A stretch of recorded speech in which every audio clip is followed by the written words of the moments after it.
Yeah, appreciate the introduction. And as I say, we're dealing with the I Was There, which is here, part 7. Just bear with me 1 second. Okay, excellent. There we are. So, my name is Nabab Cackney Hess, as Manfred Bar Kebab has said. I'm one of the student teachers of the Master Teacher, and we are bringing to you this class today, which is one of a series I refer to as the Paa Taraq, which effectively translates as the way. Yeah, and is a series of books written by Dr. Malachi K.Z. York, dealing with, as I say, our adjustment in terms of the new character that we need to build for ourselves. I think biblically they refer to this concept of an incorruptible spirit. And so in this instance, we talk about the reformer. Yeah, you can see from the words there that we are obviously changing form. Understood? And so that form is in the image and after the likeness of Ray, or we're getting back into, or we align ourselves with natural nature again. Understood? We have always been a sun people. Understood? Ridiculed for it, in fact. And that alignment that you see when you look on, particularly on the walls in ancient Egypt, and you see depiction, the anthropomorphic depiction of our ancestors, oftentimes you'll see them showing with a sun above their heads. Understood? So the sun is not just an inanimate object. Understood? But rather intelligent life. And you understand, that was our image of, for lack of a better word, God. You understand, in that regard, known in our language as Panatharu, or the overseers. Understood? Yeah, so that's the sun, or sons per se, plural, and we are their descendants. Understood? So we descended down from that gaseous state, understood, into the physical form as you see us here now.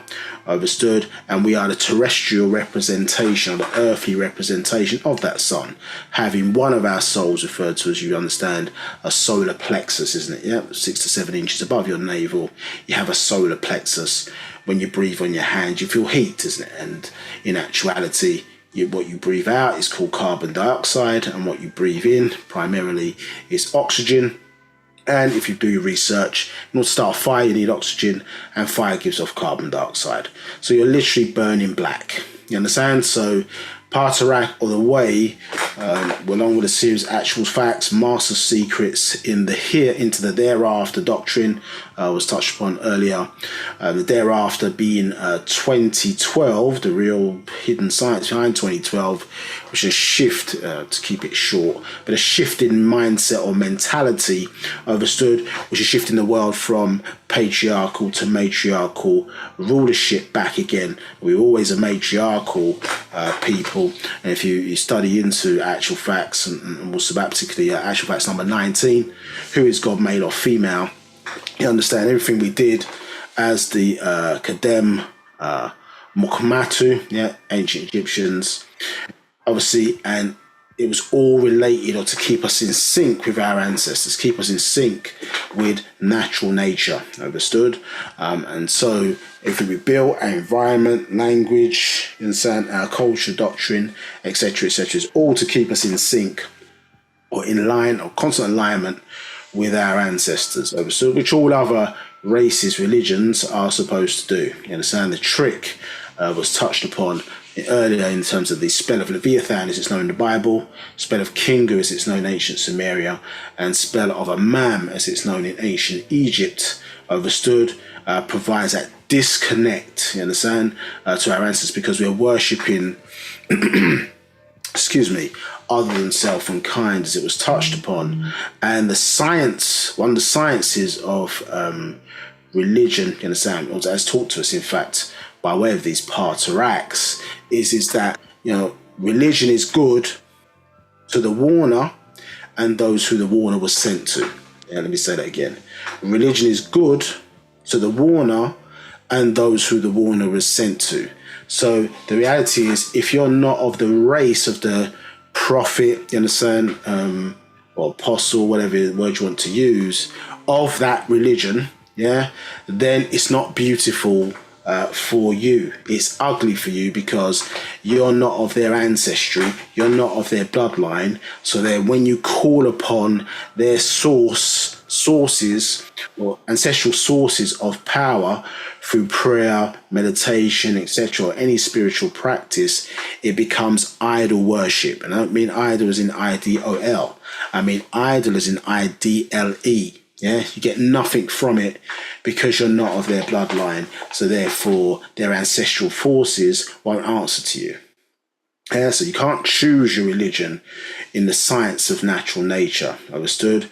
Your religion or your spirituality, understood, or the science of your spirituality or the spiritual science reflects that connection. Understood? If you see it like one of the great triads that they talk about, isn't it? Gas, solid, liquid and gas, understood, where if you see your higher ancestors, you understand, as in the gaseous state, yeah, in their religious ideology, yeah, they had what it was next in line. It was their angels, wasn't it? Yeah, in terms of the messengers, that would be the liquid state, and then you, obviously, or us, would be in the physical state as a solid, understood. And so, if you imagine us descending down from that gaseous state, you take water, which in its gaseous state would be steam. You slow down the molecules that change into liquid. You slow down the vibration molecules again, that becomes ice. It's all interconnected. It's the same thing, but in different states of vibration. So if you take yourself from that gaseous state, all of those different points or changes in vibration are all interconnected. Do you understand? And so those who are in that gaseous state, for lack of a better word, in this example, yes, understand how you now at the lowest point of vibration, what you need to do in the physical, understood, in order to get back to that gaseous state or that higher level of vibration, understood. And so that's why warners are sent to inform. Yes, inform, yeah, give you that information, yeah, which keeps you in a certain form, but you want to be in the right form in order to transform back into the liquid, back into that gaseous state once again. You understand? And the problem is that basically all of the things that we're talking about here, as Manthi Ba'ar-Gibab touched upon earlier in relation to the spell, it's all about the removal or stealing of energy from those who have the real true source of power within existence, which is you as African or black people, and particularly the females. When you look up at the so-called night sky, which everything is set within, it's blackness. And who on this planet is closer to that colour? Yeah, it denotes energy. Yeah, the maximum amount of energy. That's what it denotes. Yeah, maximum amount of energy. Yeah, and as you see in natural nature, what, like for example, if you look at in the circle of time, space, matter, and time, for example, and you look at coal eventually transforms into what? Yeah, it becomes diamonds. Understood? But diamonds, which is the hardest material or substance, considered to be the hardest material or substance on the planet Earth today, yeah, most dense material today, as you look, it's colourless. It has no colour within it, yeah, because the coal, which had the most energy, was there from the outset, yeah, from the origin, of course, yeah. The energy from it, which represent that blackness, has now what? Expired or depleted, and it's transformed now into this transparent, hard, understood substance, you understand, of low energy. You understand? And so, but here in this world today, remember, they place value or maximum value on those things which are what? Low energy, genetically inferior, you understand? They make those things beautiful. They make those things valuable. And those things with the most energy, the closest to natural nature, they ridicule. They call ugly. Understood? Because they are anti-nature. Understood? Not all, but most are anti-nature. That's what their doctrine, obviously, or the doctrine they follow, which is the real hidden information behind the monotheistic religion today, understood, is coming from the Celtics or the Celtics, do you understand, which is Wiccanism or Wicca, the religion of Wicca. And what's quite interesting, if you watch, I don't know if people have Netflix or Amazon Prime or these series, they have a series on there called The Vikings, understood? And if you watch that series, you look at the sort of Viking journey as they depict it, as it's based on true stories. Some of the characters in there allegedly apparently existed, and so what you see is obviously the juxtaposition of the Vikings having their Wiccan, or Celtic culture, versus the onward fight to convert everybody to the vibration of Christianity. That's what they show in this particular set of series. But if you look at the Viking story and they're fighting, bloodlust, and then die and their warrior culture, they die and ascend or trying to enter this place called Valhalla. If you really look and think and take a step back, what's the difference? Because Wiccanism came well before these monotheistic religions today. In fact, they are an offshoot or the watered down versions, Judaism, Christianity and Islam, the watered down versions of these Wiccanism, of the Wiccanism religion. And actually, if you overlay the holidays in books like Santa versus Satan, for example, an old school book, you can look that up. Halloween, Halloween scroll, and other scrolls, you can look and see, do a comparison on what they would refer to as paganistic dates, understood, versus the dates that we have for many of the holidays today. They match up perfectly. Do you understand? So really, when you look at that story, you think, well, what's the difference between a warrior entering into Valhalla, you understand, or a Muslim who claims to die in battle and then wants to ascend automatically into Jannah? You understand? It's the same mythological stories that are being put together, but they have, as I say, it's more raw, uncut origin. What you're getting today is a watered down version. Understand? And so when we touch upon some of the elements that you'll see that what's uncovered, because people haven't really, history has not been around, or the recorded history, particularly in the Western world, has not been around that long. Not many people are around to know what really took place beforehand and what the mindset of certain things were beforehand. Even that program that I referenced, that's probably given a better or a good look to a lot of the savagery of the people that we were talking about, how they went around, as I say, spreading their genes, across the world. And in actuality, the watered down version of that is obviously Christianity, particularly, and Islam. When you look at the cross, for example, that Christians wear today, this is not just the fact of it relates to the method which the character in their religion by the name of Jesus Christ was killed by way of crucifixion, but it's actually the top of a sword. If you look at the handle of a sword with a part that goes across, you understand this is what it represents and references. So these religions were spread across the world, by violence, not by conversion necessarily, or creating circumstances where they would, come and bring, food to people who are starving, and then at the same time give them religion and look like the saviour. So a lot of religions across the world were spread by violence.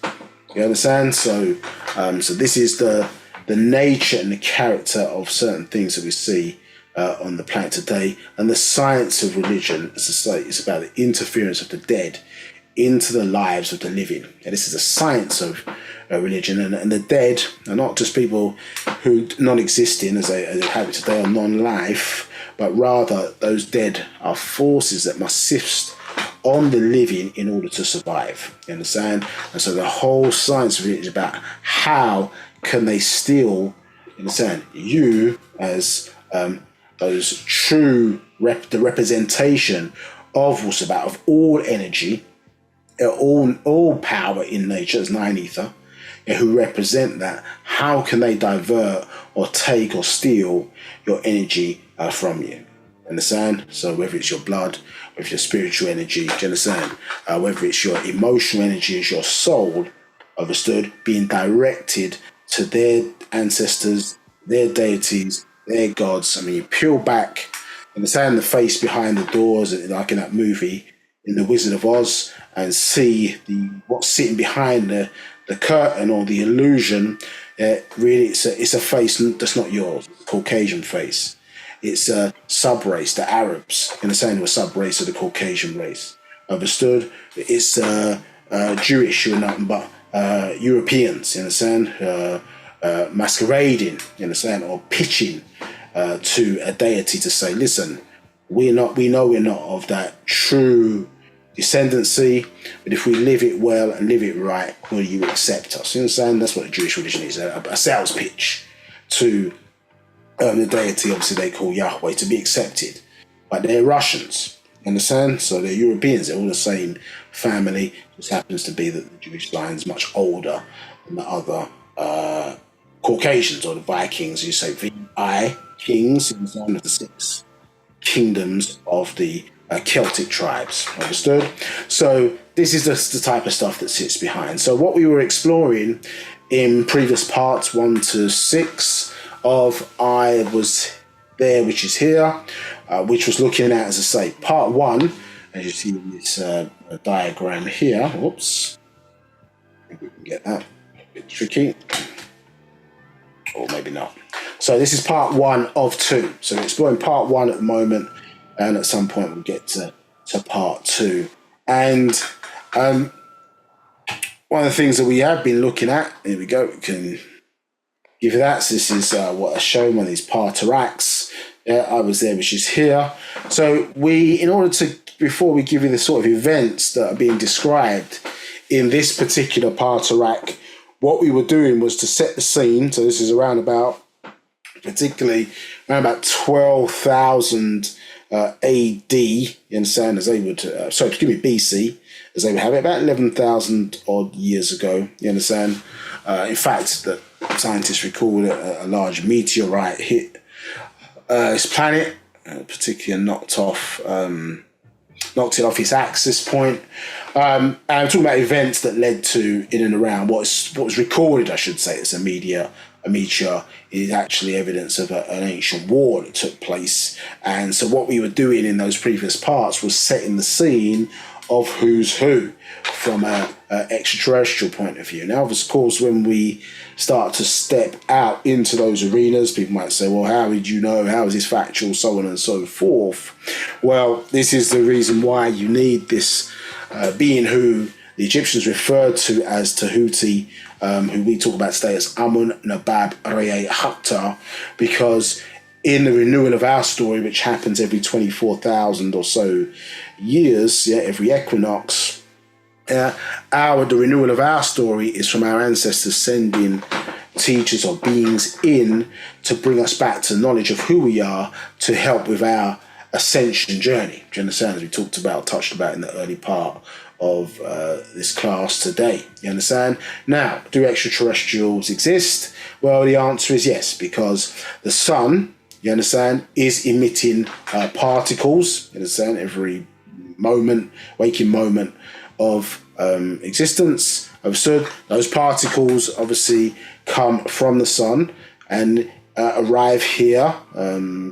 Scientists may record, you understand, every 7 or so minutes, understood, and we can perceive or feel that energy in the form of heat. Now the sun is emitting our sun is emitting a vast amount of energy. In fact, only 1% of the sun's energy is utilized to provide sufficient heat for the planet and for life forms to sustain themselves and grow.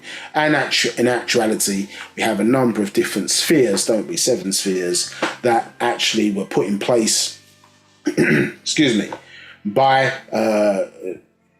beings, obviously, of a higher intelligence in order to protect, as I say, surface life forms on the sun, on the surface of the planet, from the harmful UV rays of the sun. Do you understand? So about 1%. You think about how and our sun is considered relatively small in relation to maybe some of the other suns out there, but the planet itself fits into the sun, as you'll be aware from your own research, around about 1.1, 1.2 million times. Yeah? So you could fit the sun fit our planet, in the sun 1.1, 1.2 million varying times. That's how big this sun is in relation to us. So it's kicking out a tremendous amount of energy, and certainly something that's worthy of worship compared to maybe some of the descriptions of these higher beings or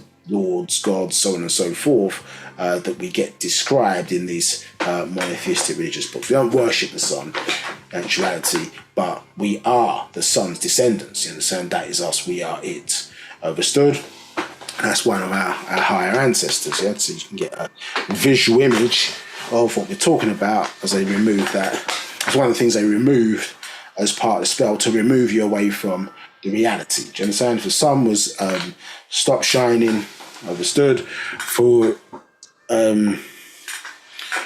tomorrow, for example, all life on Earth as we know it would be dead within 6 weeks. Yeah, so it has a tremendous amount of importance, but let's be honest, most of us pay little or no attention to it in our daily lives, you understand? So it's doing its duty, but in reality, if if it did not work off of a higher power or higher sense of duty, it's not getting any major acknowledgement from most human beings on the planet Earth, do you understand, in terms of gratitude or thanks and so on and so forth. So this gives a different kind of take when you look at the reality than what is being drilled in religion, and what the purpose of prayer is, and meditation, and all these types of things that are being directed to deities. What is the purpose of that? You understand? What is it for? There's an all-powerful deity. What do they need with your prayers? So what's the purpose of this all? So all these things have been pitched, but in obviously the way in which we perceive certain spirituality, maybe certain things we learned in religion, but in reality, is it real? You understand? Is it giving you the sense of reality? Is it taking you away from reality? Are you ignoring the benefits and the gifts that are shown to us every day in nature, if we're looking and paying attention, you understand? And particularly more so if we get into the mindset of probably the most successful group of people ever to have lived, you understand, that us as the ancient Egyptians or the ancient Africans, in terms of the technological heights that we reached and how in tune we were with natural nature, we were with our ancestors, you understand? This is obviously one of the great keys to understanding, as I say, the very mystery of the world that we live in today. Any questions before I get into this class in detail? At this moment in time, there are no questions. Yeah. Just give me 1 second. I'm all checked out. Need it again. I'll log in. Okay, right. So, we were talking to you about different groups of extraterrestrials. So, coming back around again to what the point I was making was that the sun is emitting these particles. They are extra to terra, which is Earth, and astral from the sky. So the question is, do extraterrestrials exist? Yes, they do, because we feel them every day. They're called sun rays. Yeah, you have things called meteorites. So a meteorite, understood, is effectively a comet that's in space, but then when it comes into the Earth, or a meteor that's in space, maybe let's say it that way, a meteor that's in space, and then when it comes into the Earth's atmosphere, it becomes a meteorite, you understand? And so that is extraterrestrial in origin. So extraterrestrials exist. You understand? Is it all the Star Trek, Star Wars, that type of thing? Well, that's their mythology. We need to get into what the records of our ancient ancestors taught and what others have said about things around the world, other than, as I say, what's in maybe the monotheistic religions. But in the monotheistic religions, they talk about a father who art in heaven. You understand?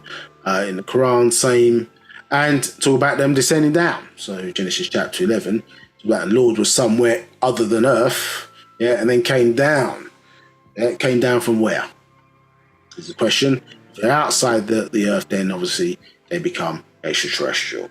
And so what we've been doing is going through some of that detail here and setting the scene really of who's who. I think the last time we had gone through very much detail the Anuna, who is a proper name for the Anunnaki. Anunnaki is an event, not necessarily a people. Understood? So we went through the Anuna and who they were and where they came from. And today we'll be talking about the reptilian seed on into the Pleiadians if we get time. I can see a hand raised. Any questions?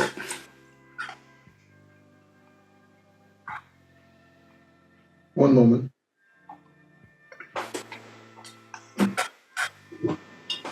I don't understand the question. It's do Conreye says, do you know they are someone?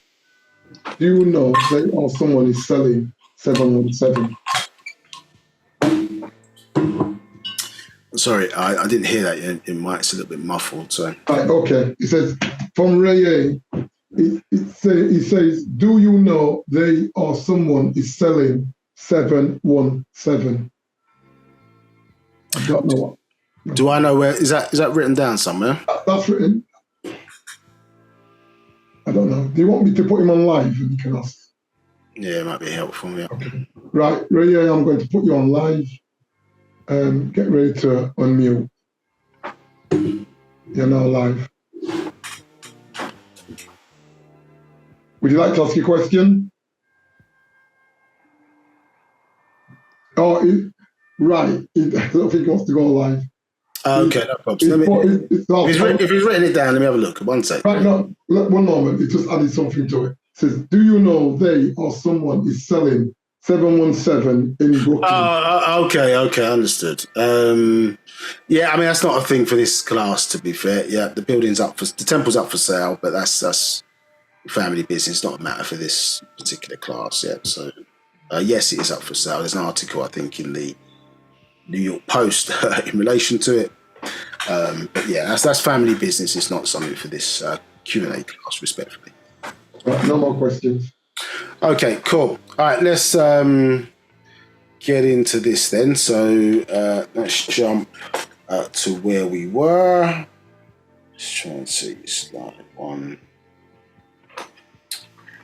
Right, so we're going through different, as I say, groups of extraterrestrials.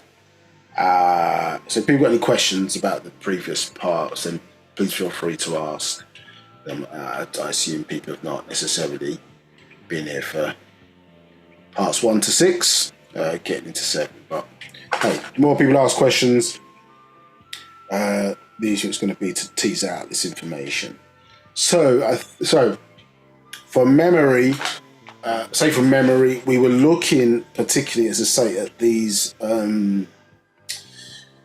some of the extraterrestrials, as I say, that sat behind the Bible, and we were looking specifically at the what people, they're more commonly known as the Anunnaki, but say Anunnaki is an event. Yeah, so it's when excuse me, Anu, who is considered the most high in the Sumerian doctrine, understood, sent groups of beings to terraform this planet, Earth, understood, in groups of 50. That is what Anunnaki basically breaks. Those who came or sent from Anu in groups of 50s. You understand? And this is what this word ki in the Sumerian, what Greeks refer to as cuneiform, but the Sumerian language, ki, obviously means earth, yeah? It's where you get ki, but in Greek, for example, that becomes G, you understand? As in geotechnical, geography, you understand? All things pertaining to the earth comes from this ki, understood, in their language. And these are basically the deities that sit behind the Bible, because really when you look at the Bible, what you're not really being given is the names. You're being given the titles of individuals or the seats. So for those who are newer in the class, yeah, God is a position, you understand? Lord is a position. Lord God is a position.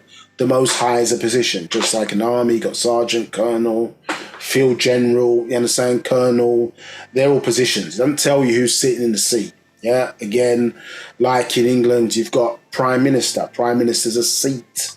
Yeah, there's many different persons who have sat in the seat of prime minister. The same like it's a presidential race going on, isn't it? You've got current president, and when you have the elections in November, they'll elect a new president. Do you understand? But all people who've sat in the seat before, they refer to them as Mr. President. Yeah, so this was in that first 30 years.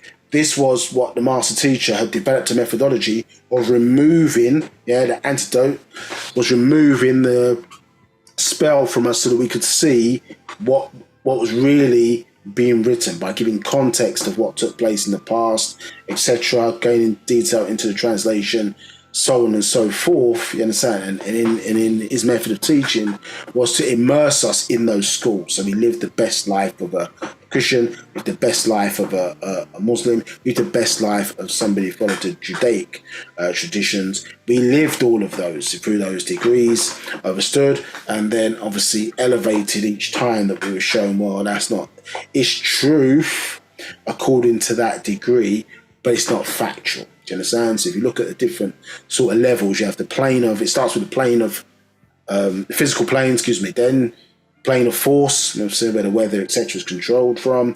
Then you get things like the spiritual plane, then the mental plane. Above that is the plane of divine truth, and above the plane of divine truth is divine reality. You understand? So something can be true according to religion, it can be true according to a book, but it doesn't make it reality outside of that book. Yes, you might talk about Adam and Eve in the context of the Torah, in the context of books like the Bible, but outside of that, there's no proof that these characters or beings ever existed in the way in which they're described, certainly in the book. There's no proof of Moses, no proof of Abraham, all these particular different characters, no proof of them outside of the book. You can't prove that Jesus Christ existed. You've got a whole calendar built around his birth and death date. You understand? So, which again, not sure about. In that regard, is there 0 AD? So he died, and Domini died after he's supposed to have been born. Their dates, their diaries, obviously don't make sense and simply all designed to cause confusion. Nonetheless, these are the deities the Bible we touched upon in the last class. So check out part 6 for more detail. Now, I suppose what was interesting was the fact that in their Bible, Revelation chapter 10, verse 7, it talked about, which Revelation is perceived to be a scripture about future occurrences.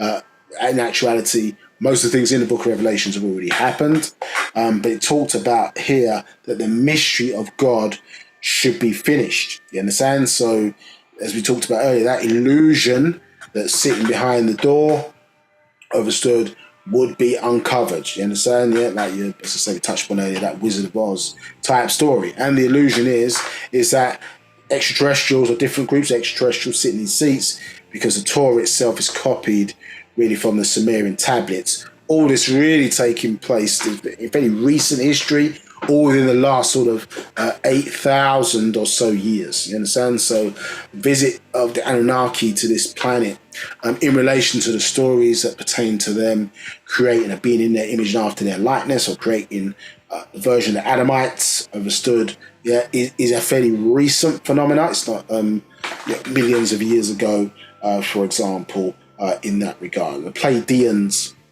were here long before the Anunnaki arrived here, and touch into that a little bit today if we get time. So you can see here from an extract from Natural Ether Energy that both were the sons of God, sons of the Most High God, as one God. So they use us, we as one, or me for both of their orders. So the conflict between these brothers, Enki and Enlil, that you see as say copied really throughout your sort of biblical stories, where you get this sort of the older son gets the birthright stolen from the younger son, understood, which is basically this Sumerian story. Enki was of mixed heritage or mixed seed. The position name Enki is Enki, ruler of earth, and his real name is Nudimud.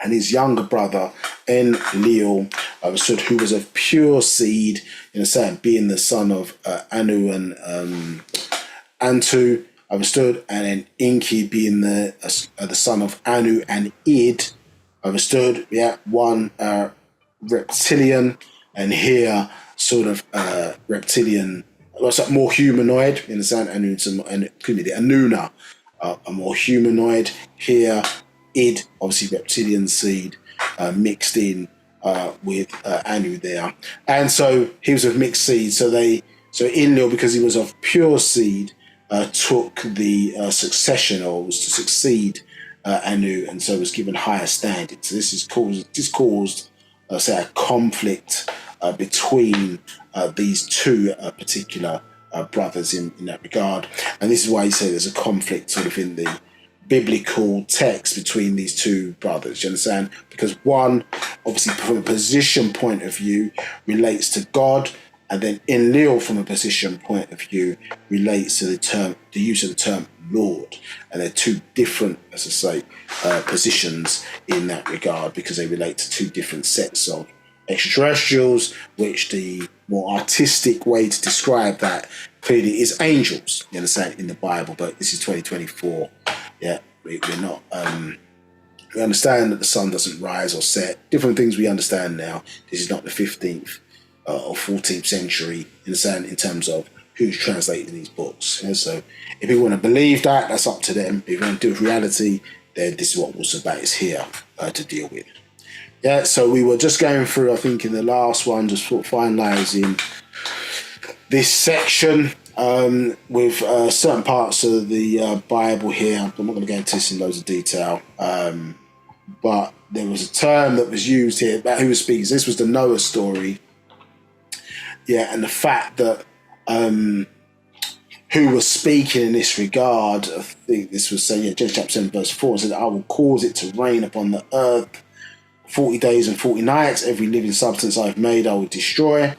And the fact that basically the I here, you see Strong's Concordance number 595, they use the term Anuki, interesting enough, which is very similar to the term Anuki, like we say I am in Sabaic. Yeah, we see here it's a pronoun for I. They say poetic, and we touched upon this the last time to show that this in actuality is the feminine form of I. Yeah, so this is a woman speaking. Yeah, out of the family of Anu. Yeah, it was called Ishtar in the San. Yeah, so see, or Inanna is his proper name there, and so.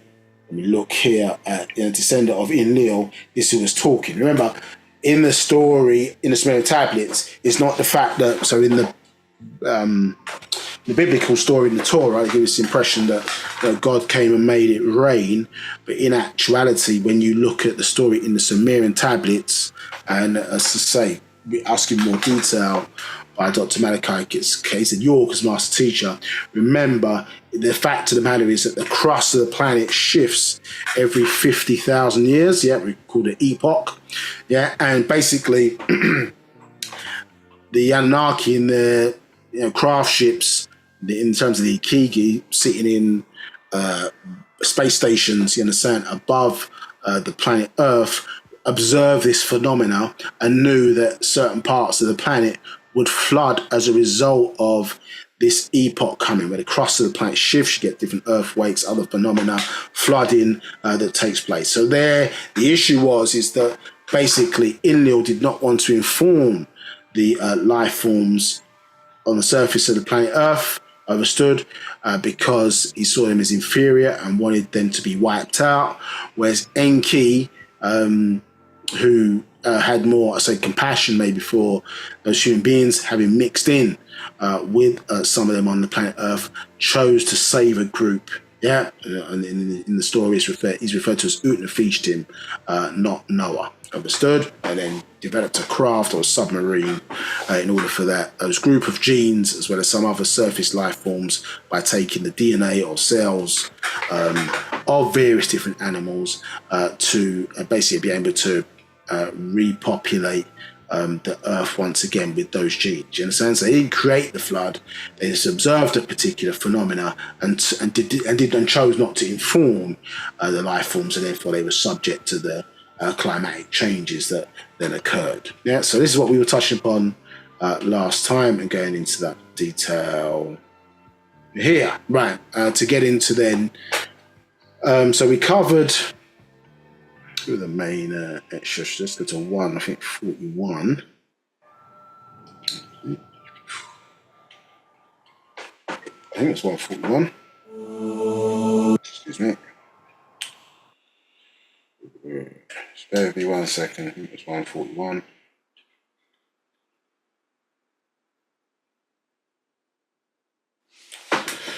Let's move that out of the way.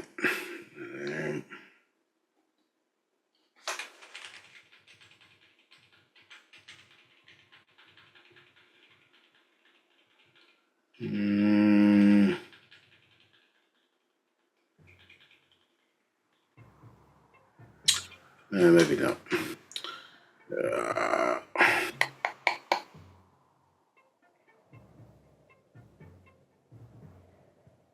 Anyway, whilst I'm looking for that, so basically you've got we were looking at the Riskians as a group, yeah, the Draconians, you understand, Arconians, Pleiadians, understood, and the Anunnaki. So before we got into the main detail, we were explaining to you who's who, or setting the scene, I suppose, for who's who, so you had a better understanding. So when we do go back into this Paa Taraq in detail, you know who we're making reference to, who we're talking about. I can't seem to find that base slide that I was looking for, which is a little bit unhelpful, but let us crack on if I can't find it in the next 10 seconds.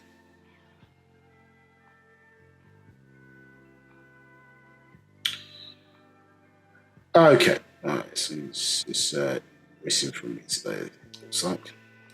But let's jump on that slide for a sec.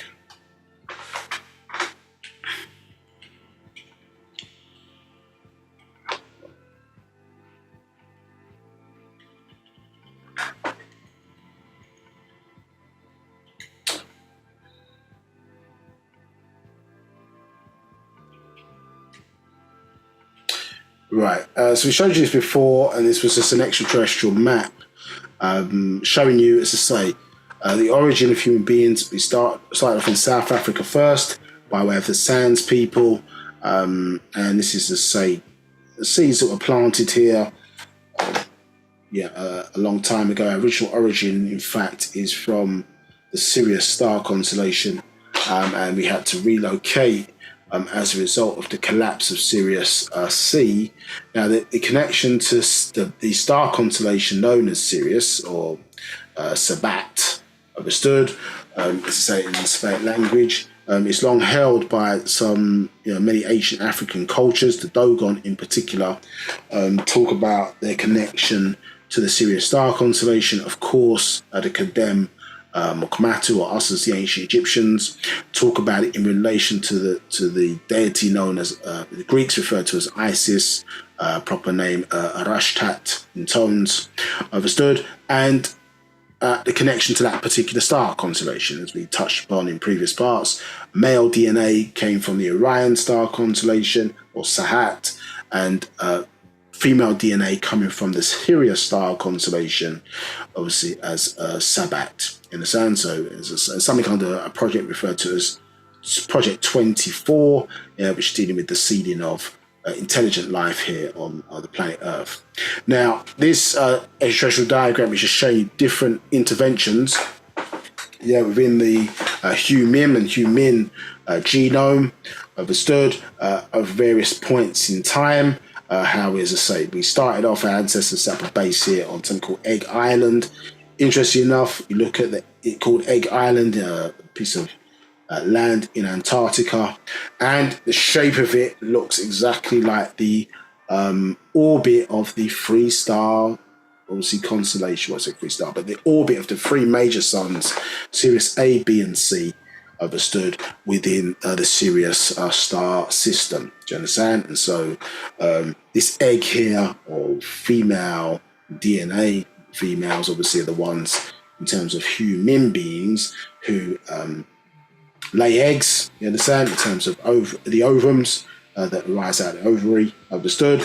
And so here, as you can see, that's where we migrated from, and then obviously through continental drift,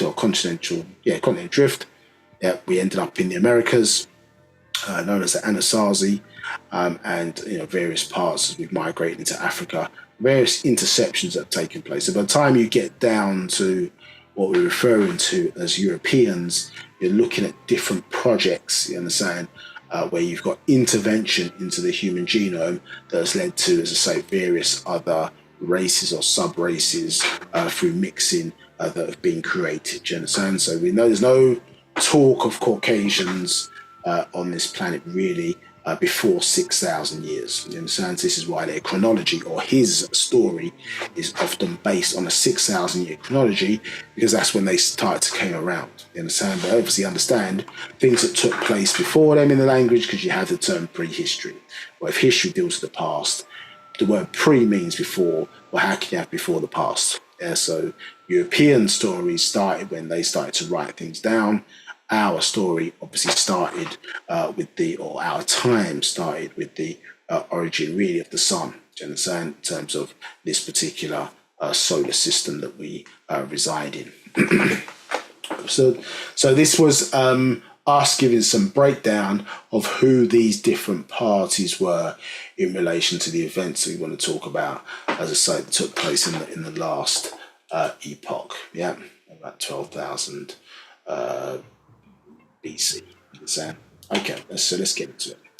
Right, so let's touch on the other groups. So let's touch into done the Panataru, you understand, or Muzaku, as they're rightly known, which basically means providers. And then we touched upon these Anunnaki. So now we want to get into the reptilians. Yeah. So all this is that was the slide I was looking for. So we were showing you this. These various different groups, you understand? Yeah, and so we've covered off, I think, the Anunnakis in some detail, still to cover the Pleiadians, which we'll touch upon today, and now we're going to get into the Draconians or the Reptilians, who we did touch upon a little bit in relation to the Anuna, yeah, because they, as you know, resided both on a planet-sized craft ship that they refer to in their culture as Nibiru or Nibiru. Excuse me. And so we want to touch upon now, or get some better understanding of these reptilians. Now I think we've gone through this in some detail before, so others can see it. Maybe it's a bit of a recap, and somebody just be hearing for the first time. Okay, let's get right. Okay, so what's it talking about here? So it's a lesson about reptilians. Yeah, so this is the master teacher going into detail about this particular group of extraterrestrials. So it's saying Likum I Marura Kharadu Nuwapu, yeah. So to you all, my beloved children of Nuwapu or Wu-Sabat, yeah. So 2, the Muhmam, humanoid beings of Aldebaran, pale skin, blonde fur, blue or grey eyes, made a home base in Sahatat, Orion, and came back and forth to the planet Earth. 3, to the Nordic type, who are made by the Kamau Pleiadians, who also had a base in Aldebaran. 4, tall Muhmam humanoid beings from the Kamahat Pleiades 7 stars sun system, with transparent fur, transparent skin, pale white, transparent, pale, white eyes, are flesh eaters. Yeah, so we get a description here, and if you think about it, not to get too about the Bible, but these are the constellations obviously mentioned in the books of Job 9:9, Job's 38, etc. So the question is, when you got 100 million stars in the Milky Way galaxy, alone, why in that book are they talking about these particular, why is their focus on a certain group of constellations? Out of all of the ones that exist, there's certain groups. So obviously, extraterrestrials or certain groups of extraterrestrials having influence, in developing these religions, you understand, to control the people here on the planet Earth, understood, have obviously inserted their locations where they resided or come from within particular chapters and verses within the scriptures that they've given to human beings, and or various groups of human beings. So this is a description of them: transparent, pale, white eyes, and they eat flesh. 5. These beings worked under the Paa Zahafu, the reptiles, or Paa Muzafu, reptiles originally from Draco's star sun system. Yeah, so it's saying to you that the hierarchy that existed there amongst these. You understand? So, as what? As them enslaved, working for them, also perceive them, as we read later, as food. Yeah, so that was there, or to the Pleiadians, you understand, the Paa Zahafu, or certain groups of them, were their predators. Yeah, understood. 6. All these and other beings came to the Kawak Taha planet Earth over many thousands of years. 7. Some lived on land, others lived inside caverns, some beneath the waters, while some stayed in crafts above.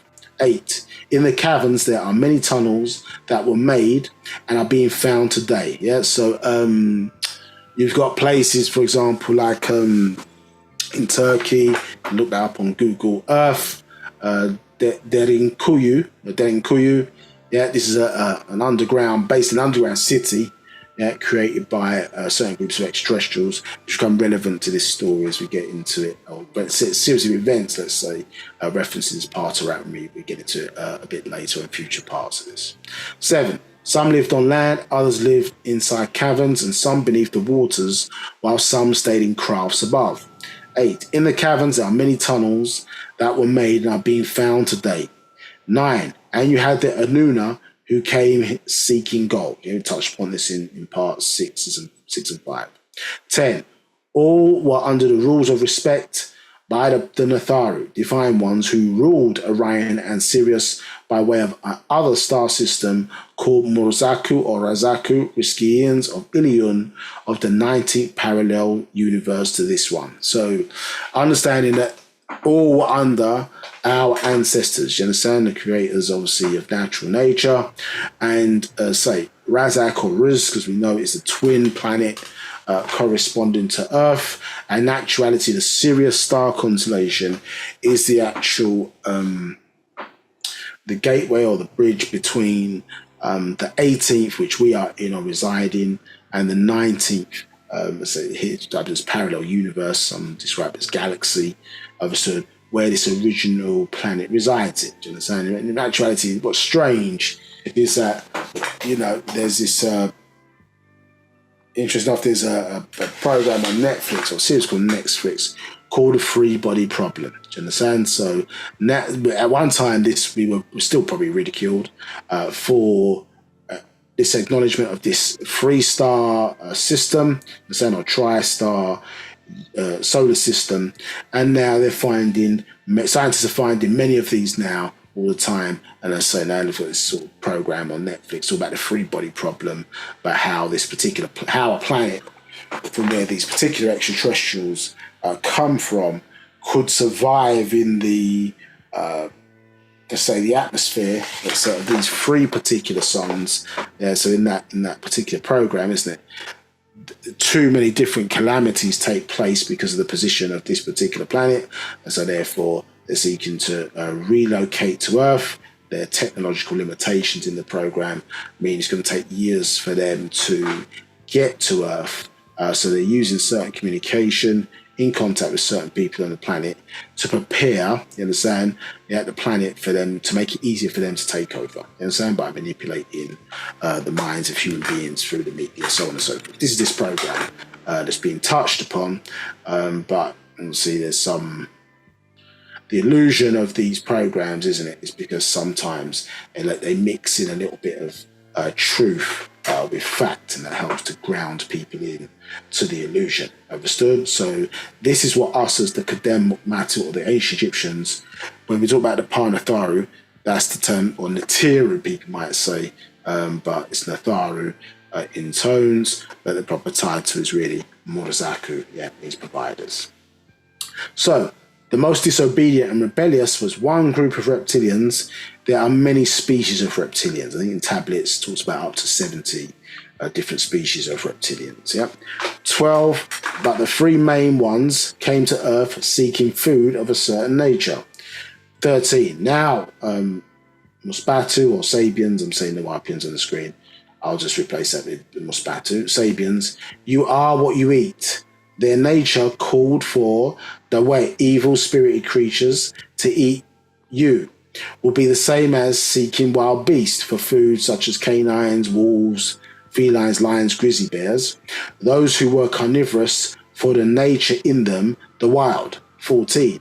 They need flesh and blood, and best when the adrenaline is at its highest, from fear, terror, fright to them, that is when it tastes best. 15. So over time, the Paa Zafu, the evil reptilians, evolved on this planet as well as near Draconis, the brightest star in the aptly named serpentine-shaped constellation of Draco, a Latin Roman word for dragon. Draco is circumpolar; it never sets. For those who look or observes in the northern hemisphere's sky. So a couple of things then. So we can see here when we're introduced that here, right, we see that there are certain groups here, spirited creatures to eat. So they're seeking a certain food of a certain type, but in order to make the adrenaline flow, they need to create situations of fear and terror in the particular life forms, because for them, it tastes better, it seasons the meat, and as we're going to read about a little bit later, they're able to derive a certain type of energy, not just about eating the food, but they're able to absorb or derive a certain type of energy from the food, hence why they want it in this particular state, where adrenaline is seeped through in the blood.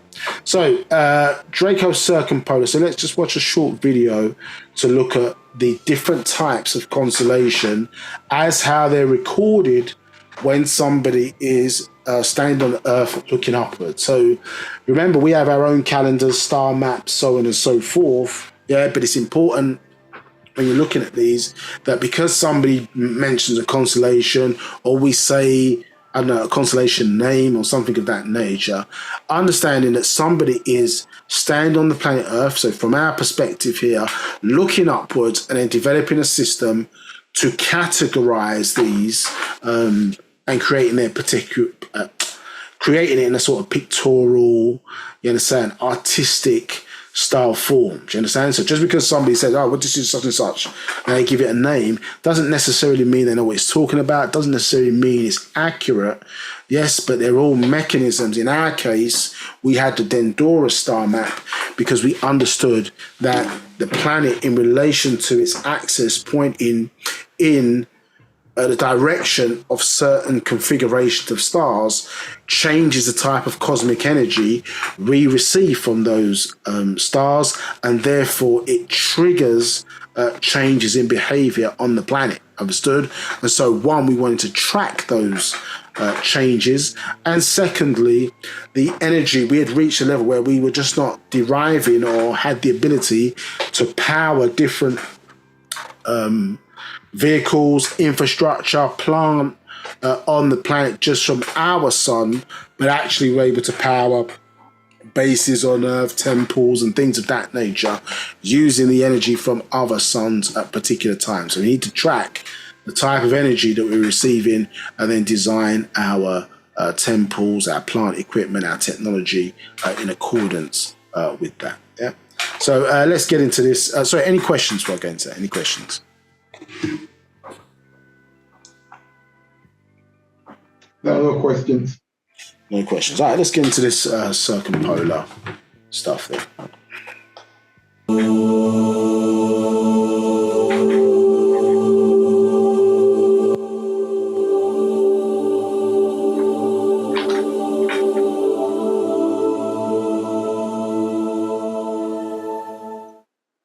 Welcome back. In this lesson, we're going to talk about the 3 different types of constellations that exist out there. So just to review, a constellation are regions of the sky in which stars appear to be grouped together. And constellations really are man-made objects. And it's something that we have been using over thousands of years to help us measure time. So when we're looking at this map right here, all the stars that are within this section that's colored in purple is part of the constellation called Pegasus. But the shape of Pegasus is also traced out here as well. And we see that across the sky.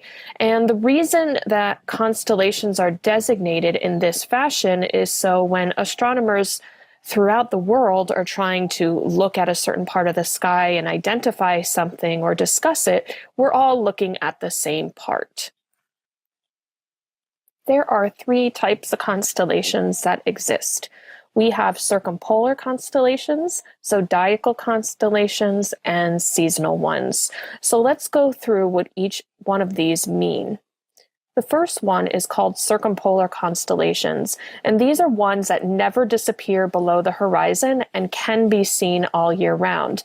Now, depending on where you are in the globe, you may see more or less of these, and also what your general location and terrain is like. For example, I have a big mountain that I live on and it covers a good portion of the sky. So some parts of the year I can't always see exactly these constellations, but if I would move, I would be able to. So let's break this word down. The word circum is Latin for around, and polar comes from the pole star, and all the circumpolar constellations circle around the pole star, which is also named Polaris. There are 5 circumpolar constellations that I'm going to really be going in detail about. One is Ursa Major, the Great Bear, and I have that pictured right here, but you probably might be seeing the Big Dipper within the bigger constellation of Ursa Major. We also have Ursa Minor, that is a circumpolar constellation, and this is known as the Small Bear. And you can see the shape of its dipper is slightly different than the Big Dipper. The handles go differently, the brightness is a difference, the size is a difference. And this star right here is Polaris. So the last star in the handle of Ursa Minor is known as Polaris. So these 2 I'll go into more detail about a little bit later. Another circumpolar constellation is known as Draco the Dragon, and this constellation is sandwiched in between Ursa Major and Ursa Minor. So up here we have this trapezoid-like head. It comes down, wraps around, and its tail is in between the dippers. Our final 2 circumpolar constellations I'd like to introduce you to are Cassiopeia, the Queen, which has this W or M-like shape depending upon its orientation in the sky, and Cepheus, the King. This one looks somewhat like a house, and depending upon its orientation, it can be upside down or right side up. So these circumpolar constellations are ones that you should be able to identify all year round. Our next type of constellation is called a zodiacal constellation, and these are ones in which the ecliptic, or the path of the sun, passes through them. And if we break down this word a little bit more, zodiakos is Greek for circle of little animals, and if we look at the different constellations, you can see that many of them are represented by different animals. And of course, if you have ever heard of the signs of the zodiac, or you follow any type of astrology whatsoever, you will notice that these are the signs of the zodiac. And at one time, astronomy and astrology were the same thing, but in the past 400 years, and since the Enlightenment period, these 2 things have deviated and are no longer the same thing. But as long as a sun passes through these different types of constellations, it's considered a zodiacal constellation. And in fact, there was a little bit of hubbub recently about Ophiuchus, which NASA named as the 13th sign of the zodiacal constellation. And there's actually a lot of misconceptions about this. But if you look at this picture right here, the sun does pass through this constellation. So in terms of astronomy, it would be considered a zodiacal constellation, and it takes up a good amount of real estate in the sky. It is a very large constellation, and it's one that was created by the Greeks thousands of years ago. So this is not really a new constellation, but just one that NASA has since acknowledged is a zodiacal constellation. And to review, we have Aquarius, Pisces, Aries, Taurus, Gemini, Cancer, Leo, Virgo, Libra, Scorpius, Sagittarius, and Capricornus. And these are all seen during different parts of the year, so they could also be considered somewhat seasonal constellations. But they are named zodiacal because these are the ones that the sun takes a path through. If we take a look at this star chart, I can point out for you where the ecliptic is, or the path of the sun. This green line right here is a path the sun travels in throughout the year. So any constellation that passes within that green line is considered a constellation. And you can probably recognize some of the names, such as Aquarius and Capricorn, and so on and so forth. Our final classification of constellations ends with seasonal types, and these are ones that can be seen during specific times of the year and during particular seasons. So for example, during the winter, these are the type of constellations you should be looking for in the sky. And as I take you through the course, we'll go into detail about which constellations are winter, summer, fall, and spring, so you can have a good understanding of when you should be looking for each type of constellation. And if you look at the star map overall, or a star chart, and you think about dividing it into 4 sections, you can get a good idea of when you're going to see different types of constellations. So here we have our summer constellations. Down here are our spring ones. We have some winter ones here, and then these are the fall constellations you would see. So just to review, there are 3 types: circumpolar, ones that you can see all year round. You have zodiacal, ones in which the sun passes through. And finally, we have seasonal ones. They change with the different types of seasons. You are free to move on to the next lesson. I hope this was a helpful lesson so you can understand how the different constellations are classified and how we break those down. Thank you for watching, and we'll see you in the next lesson.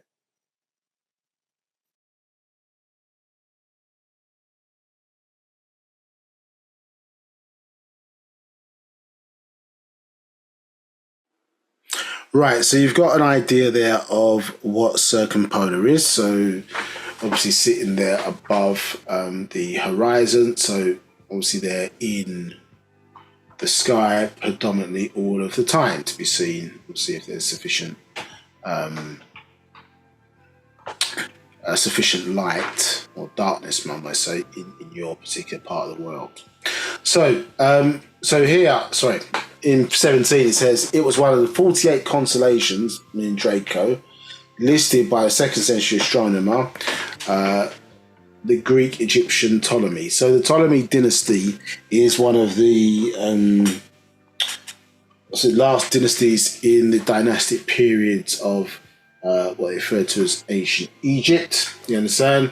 And that's when you see in the Ptolemy dynasty in particular, and that you see a lot more mixing in of with Romans and Greeks, so on and so forth, when they were seeking to tie themselves into the vine. So they have some access to the Egyptian mystery system, so have some understanding and actuality of there are links between the authors, or the author, let's say, of the New Testament, Flavius Josephus, obviously, and the Ptolemy dynasty. Do you understand? So hence why they structure certain mysteries within the wording of that play that was formed, which obviously became the New Testament today by, say, Flavius Josephus.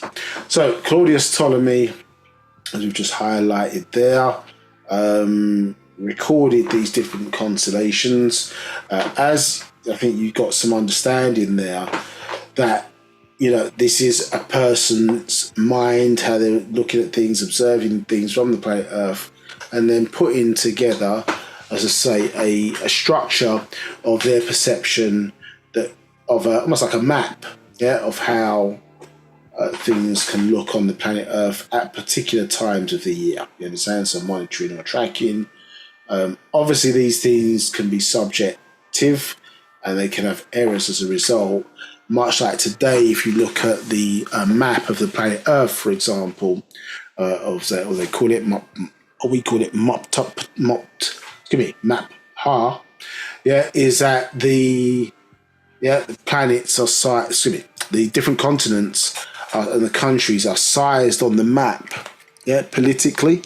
They're not sized to their actual size in reference to how we look at them. So that can cause your perception of how you're looking at it to be skewed, isn't it? Because you might get impression, for example, that England and France are similar sizes, but actually England or the UK as an island can fit into France some 2 or 3 times. Actually, if you do a look up and say real map of the world, there's a few cartographers who actually show the real size. If you look at the size of Russia, you look at the size of China, you look at the size of America, for example, in relation to Africa, you'll see they're significantly smaller in size, significantly.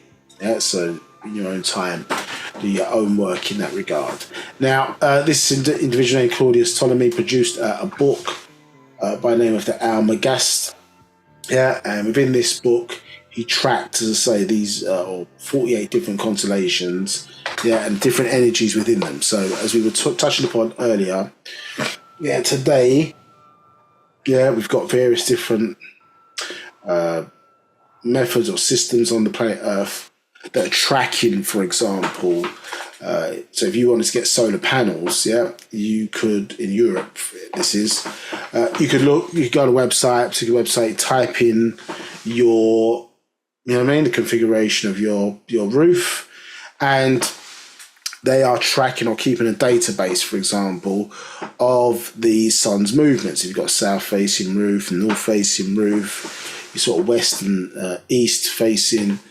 So how much solar power could you derive based on your position, within England or within one of these European countries? Do you understand? So that's what broadly what this is that you're looking on the screen. So how can we record certain things?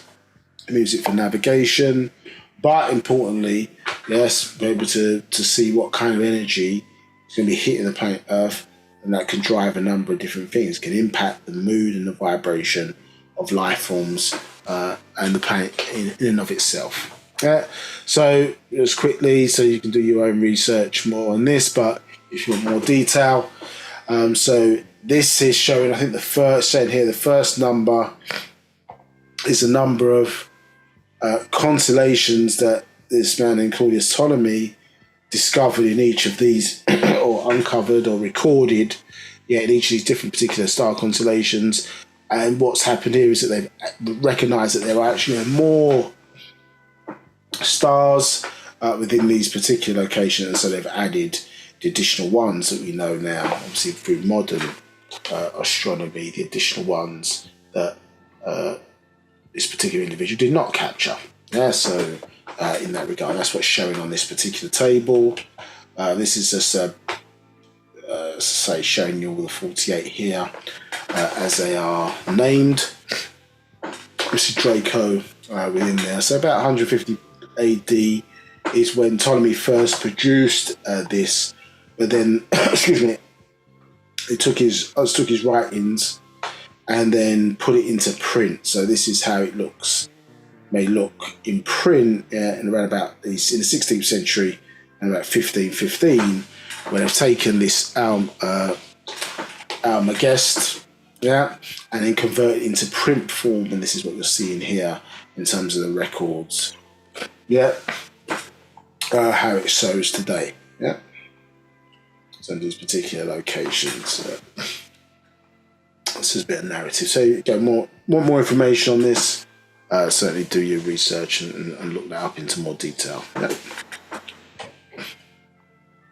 So what does it show here? Now we see, and to date it's still one of the now recorded 88 modern constellations.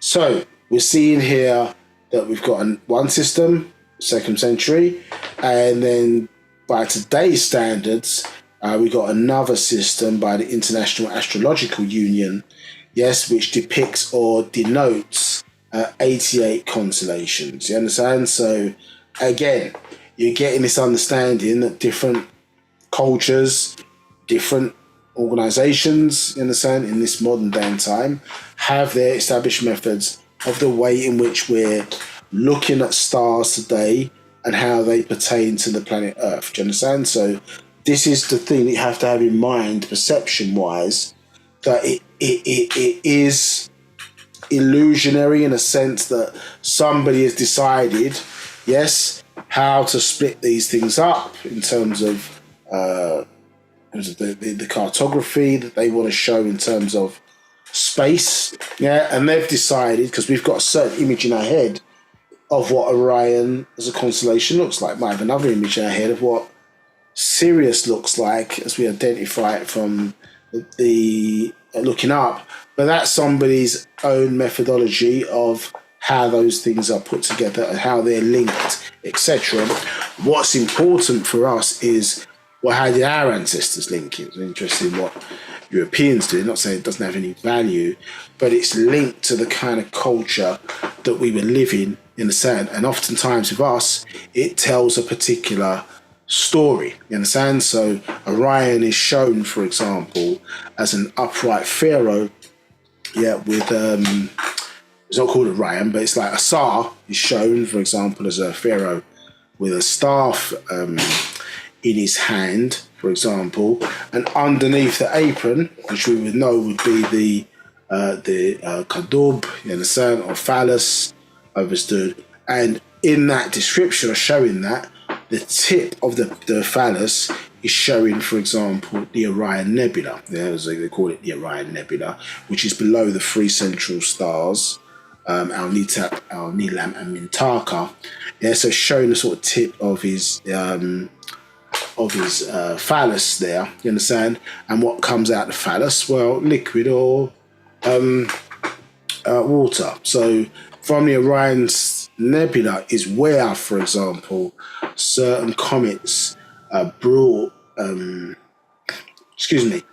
the gaseous configuration, for example, that led to the development of water on this planet. Do you understand? So that's your real sort of extra-terrestrial, do you understand, is intelligent life being brought here, or elements being brought here from other star constellations and here being established on the planet Earth. So we get our water, understood, from the Orion Nebula, or the things that make up water, H2O, as you're aware, was brought here by way of the Orion Nebula. So the way we depict it in our story tells that story, for those who understand what they're looking at, do you understand? And for us getting back into the mindset of our ancient ancestors, we're now starting to see the way in which they reflected stories, so on and forth, recorded certain events, etc.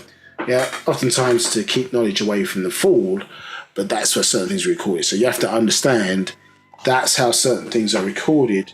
So when you're looking at it, you're not necessarily always looking at it as a literal form. It is illusionary. It's an illusionary form, but what illusion is going to be useful for us? Do you understand? To better understand our story, because we worked or told a lot of things or in the language of symbolism. Do you understand? And this is one of the reasons why, for example, they want to keep black people away from ancient Egypt, and they want to keep black people primarily away from their own masonry, not Euro masonry, but keep blacks away from masonry. Is what I tell you.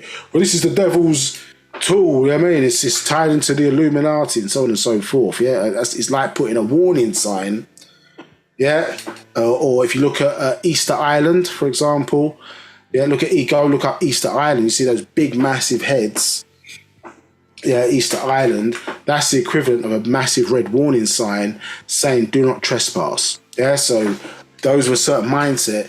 It was designed by certain groups of extraterrestrials who had bases there, dealing with nuclear power and other things, to keep, you understand, as they would see it, certain mortals away from the base. You understand? And so certain things that he tells you. Stay away from ancient Egypt, pagans, etc. Stay away from masonry. You understand? It's the devil's tool or whatever. Now, Euro masonry was infiltrated by the Illuminati. That doesn't make necessarily it in of itself negative. What makes it negative? It was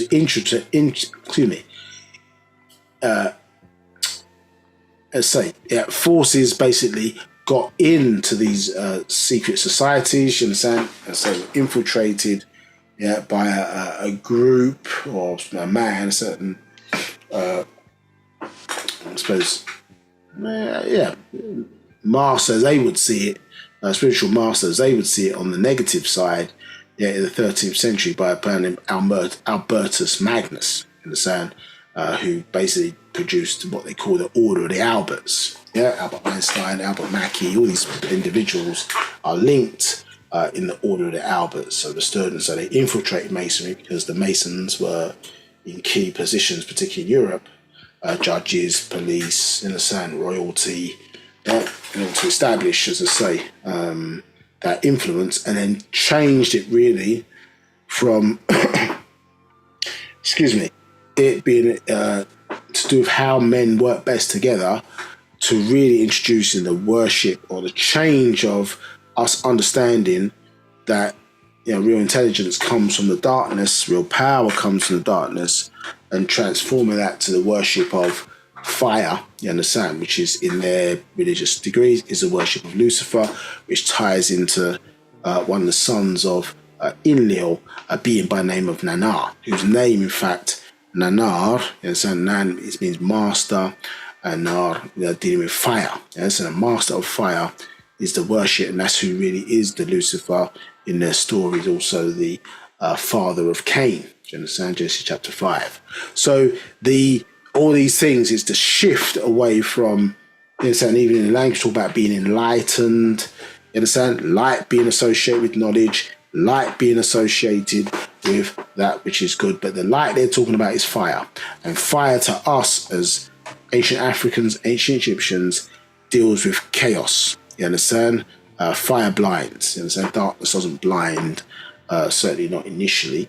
It doesn't blind. Yeah. So fire is chaos. You understand, in that regard. And obviously to us, the elements are not really positive or negative, but it's the way they're pitched in certain people's culture, which informs their religious thinking in that regard. So that's why it's negative in that regard, but it doesn't mean our stuff is negative. Yeah. Several thousand years, well before any Euro-Mason we existed, we had our orders in ancient Egypt, you understand, and it's really denoting how, well, obviously the stages of you naturally grow into. There's certain step changes, or what we call genetic explosions, which change your form. So you obviously puberty at 12 into early teens, isn't it? Yeah, you've got at 40 you turn an adult. You're not supposed to be doing the same things you were doing as a kid. You evolve if you've had the right level of experience. That genetic explosion happens at 40. You get another genetic explosion at 80. In the same way you kind of here, but you've also partial transition into the sort of spiritual world. You understand, preparing you for death, which is a doorway. It's not necessary. It's not the end. Understood? And this is why you become more of a neutral being again. If you was a male, for example, your testosterone drops, and your testosterone drops, and what's the corresponding one? It's gone over my head for a second. Estrogen. Estrogen, thank you, appreciate that, Mantha. Yeah, your estrogen levels rise. You become more of a neutral being, same as females. Estrogen level drops, yeah, and your testosterone rises. You become more neutral gender being, which is like you're the original aspects of our life form. I'm not talking about people with double genitalia. I'm talking about with the energy of two genders within. Do you understand? Double XY chromosome, and XYX chromosome configurations. Not all the type of nonsense that's going on today where people want to pretend what gender is, but true hermaphrodites and hermaphrodites referred to as gatekeepers. That was the original Project 24, in the same way we started off as hermaphrodites and hermaphrodites, you understand, and eventually became, and human beings were born in twins, which is why women have two mammary glands, so one male, one female born, understood, and eventually went into single sex life forms you see today. But still today we have people born with a double gender as hermaphrodites, meaning double gender but lean more towards the female side, or hermaphrodites, double gender but leave more towards the male side, who are highly spiritual, so have double the energy of a normal human being, and referred to as gatekeepers within our culture. It's depicted on the our star map, the Dendora star map, obviously because they can open up portals or gateways at certain points, which allows us to say to jump between worlds to avoid, in a sense, certain climatic changes or disasters that periodically can destroy life on this planet in a sort of extinction level event type of way. So this is another 88, say, constellations, matching up as it talks about, thinking this update, the 88 keys on a keyboard. So this is the modern way in which they basically picked up an astronomical star map today. This is basically the configuration that you would see the constellations held within. So just really to make the point of showing you certain differences, is that we may describe it a certain way, others may configure it a certain way in relation to their culture. You understand? Now the 88, interesting to say, it relates to the 88 keys on the keyboard. There's probably more to go into that or to be uncovered by the master teacher in relation to the different tones, as we were talking about here, just like a keyboard. You got different keys or notes that then get played, that open up or invoke certain emotions in relation to that, where it's the same as the energy that we're receiving from these constellations in relation to the sun. And why, as I say, the ability to transform out of our conditions and situations is not just knowledge, but it's also about the environment. Remember, 24% of your DNA is in a transient state, so it reacts to the environment within, and 76% of your DNA is more in a static form, understood? And so the environment is important, you understand, to one's development, which is why you saw us when we built, or when we was in our optimum state, let's say, as ancient Egyptians, how were our cities built?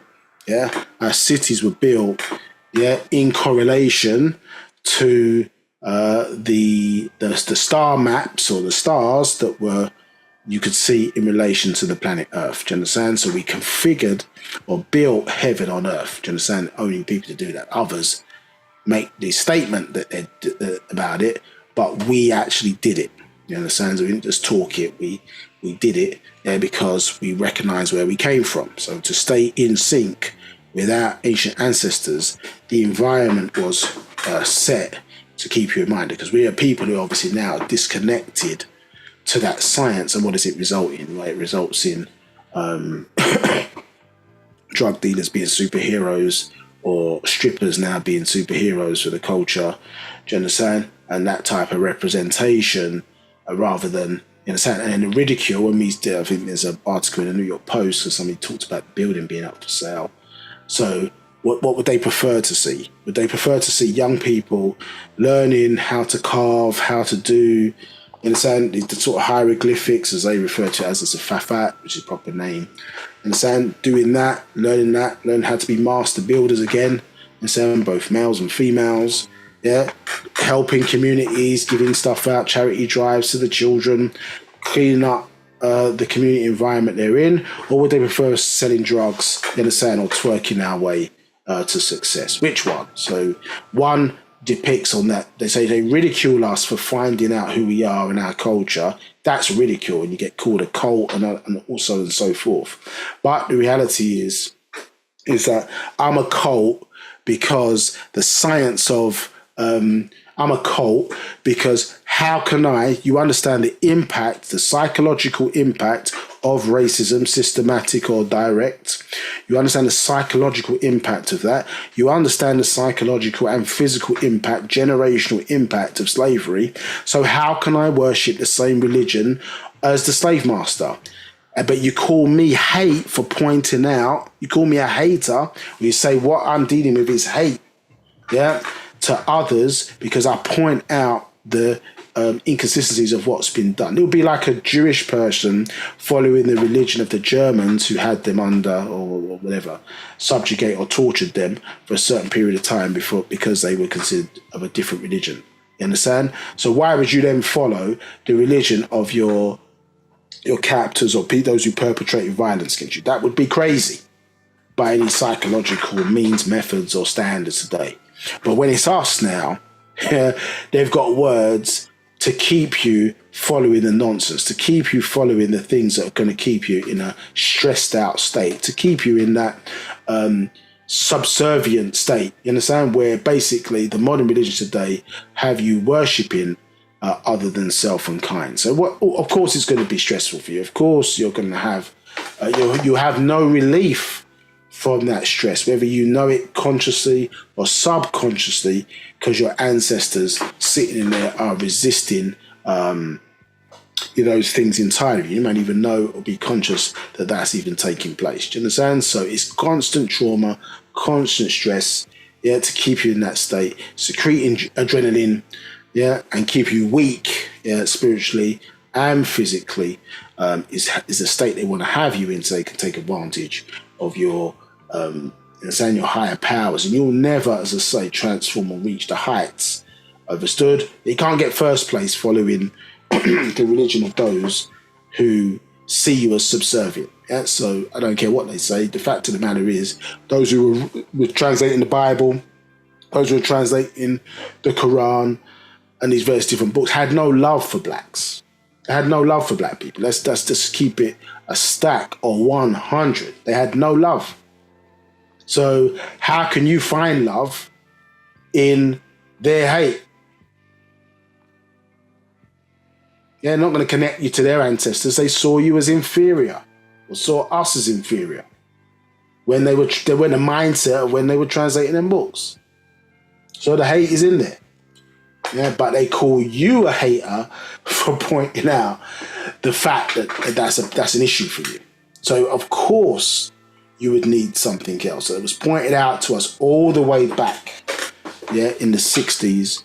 Amun the Babraye Akhtar in books like the Nine Ball, obviously, and Bible misinterpretations, that the slave and the slave master cannot worship the same God, because the slave, whatever God the slave master worship, helped put the slaves in slavery. So the slave must seek an alternative source or force of power in order to achieve or seek liberation.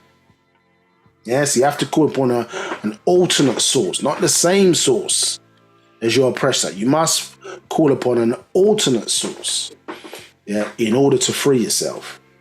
Yeah, so if they're promoting fire, guess what the root of your religion must be? It must be water to take the fire out. You understand? It can't be fire. They say fight fire with fire. You don't fight fire with fire. You fight fire with water. Correct? You understand? So this is the alchemy that the master teacher in the form of Tahuti is teaching. Yeah, us is why we have to transform, obviously, one's mindset, and ultimately, you understand, to really break the spell, we have to be speaking a different language. We have to be activating or reactivating certain tones. Yeah, because as long as you continue to be, if we speak his language, we're going to continue to be in his mindset. Yeah, so we can't solve this problem in one generation. You have to solve it when the shifts happen every 4 generations. So if you learn this doctrine, you learn the language, you learn these things, so on and so forth, it makes it easier, yeah, because we're understanding, excuse me, we're understanding the various different fields that surround the planet, that's basically capture all this knowledge and information, and then it basically informs future generations. You understand? So yeah, you learn, it makes it easier for them, for the next generation to pick up this information and learn it, so on and so forth. And if we start speaking, as Master Teacher expressed, if you start speaking Sabaic or your own language this generation, by the time future generations are born, they'll be speaking it with an accent. Do you understand? So it now becomes inherently a part of our being. Do you understand? So in that regard, I can't remember the name of the field at the moment. It's a minute today, so my mind's a bit fried, let's say. So it'll come back to me. Yeah, come back to me. There's certain fields that surround the planet. They hold genetic information on the shape of life forms, understood? And so when you're learning, and just each one teach one is a science, basically. Not just physically, obviously we're going out there and teaching each other, but in actuality, spiritually, as you transform, as I say, you're feeding in to these fields, as I say, which store vast amount of shape information. So effectively, when a DNA is placed within a certain environment, excuse me, cells, yeah, they effectively download this information from the field. So if you're placed in the heart center, for example, so stem cells, which are undesignated cells, when they're placed in the heart center, they download, effectively, like a better word, yeah, the design of the heart, what they need to do from these fields, which is why, for example, all human beings will be born, irrespective of race, for example, they'll be born with 1 thumb, 5 fingers, you understand, the torso, head, arms, etc., because the shape information is stored by the planet, do you understand? So in this regard, the shape information is stored. It's not held, for example, within the DNA design itself. Yeah? Okay. Right. Now, where was we? So, we're talking about these different 88 constellations. In relation to these particular, as I say, the way in which Draco is being recorded today. So important to see that, or note that the word recorded, so that you don't get caught up. That's how it is. No, that's not how it is. That's from a certain perspective, of course, and we will have our perspective, say our, or the original perspective, in the way in which we recorded these constellations, oftentimes informed by our ancestors, genocide, to retain that connection with them. And so there's a system that's in place which, as I say, Wu-Sabat helps and informs and reshapes you to open your eyes to see that once again. So, 1 second.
Right, apologies for that, I'm back. Yeah, so morphogenetic fields, as I was trying to pull from the archives in the mind. Morphogenetic fields, yeah. Morpho as in shape, genetics in genes, yeah. So that's what stores that sort of shape information that we were just referring to earlier. All right, so let's kick from verse 20. So in time, these two reptilians from these vastly distant planets, Earth, Serpentine, yeah, so that's describing the Draco constellation. Yeah, 21. One helped the other star system. One helped others star system, while the other went to Andromeda with insect-looking beings to breed greys. 22. To invade other planets for food of a nature. They also ate some of the grey species. 23. So you had agreeables and disagreeables. Muzafu, evil reptilians, and Mudganu, yeah, good reptilians. 24. Both would come to this planet for their own reasons and purposes. 25. Anunnaki was mixed with humanoids and reptilians. We touched upon that earlier with Inky, correct? Yeah. 26. Some were under the Riskians, others joined and ruled the Kamau, Mokmatu Pleiadians, who became two species as well. 27. As the Anunnaki became two species as well, Dingir and Igigi. Yeah. 28. Later in the Bible, these became angelic species, seraphim and cherubim. Yeah, so seraphim, Dingir, cherubim, Igigi. Yeah. 29. In all, they became the deities, gods, lords, angels, devils, in Hebrew, Arabic, Greek, Latin, and sub-dialects, but the same beings. 30. The Bible and the Quran are of the same extraterrestrials. 31. Many titles, names, attributes, but they had offsprings, male and female. Yeah. Excuse me. So we see there the exact same being. So El Shaddai in the Quran, El Shaddai in the Bible, and the Mighty One. In fact, Shad, the word Shad, the root of the word Shad, yeah, it means demon. You understand? If you actually look it up in, I suppose, the etymology of the Hebrew language, yeah, Shad takes you back to demon, and also in ancient Egypt, yeah, look up sort of the ancient Egyptian sort of dictionary. I think it's by a lady named Anna Bogarton.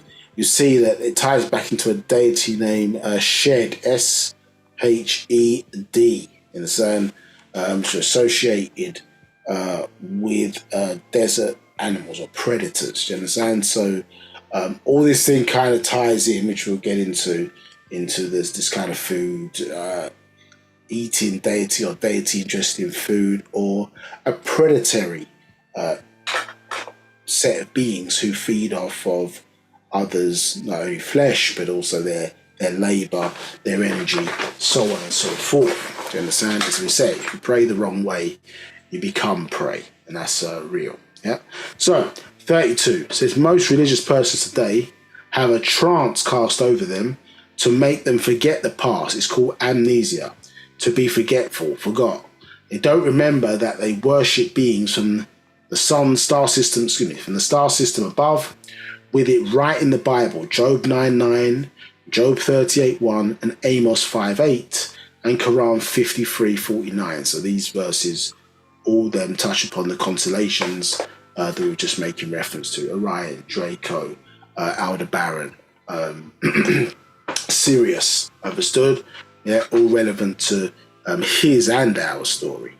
Yet they don't see it, or many times it says they came down to earth and raised up to heaven. From where to where? They can't seem to see while under a spell of faith. 33. Wapians or Sabians, the two Zahafu evil reptiles that the Ganu, good reptilian species, evolved. They replaced it with astrology. Yeah. 34. This was known to the overlords of the draconian reptilian.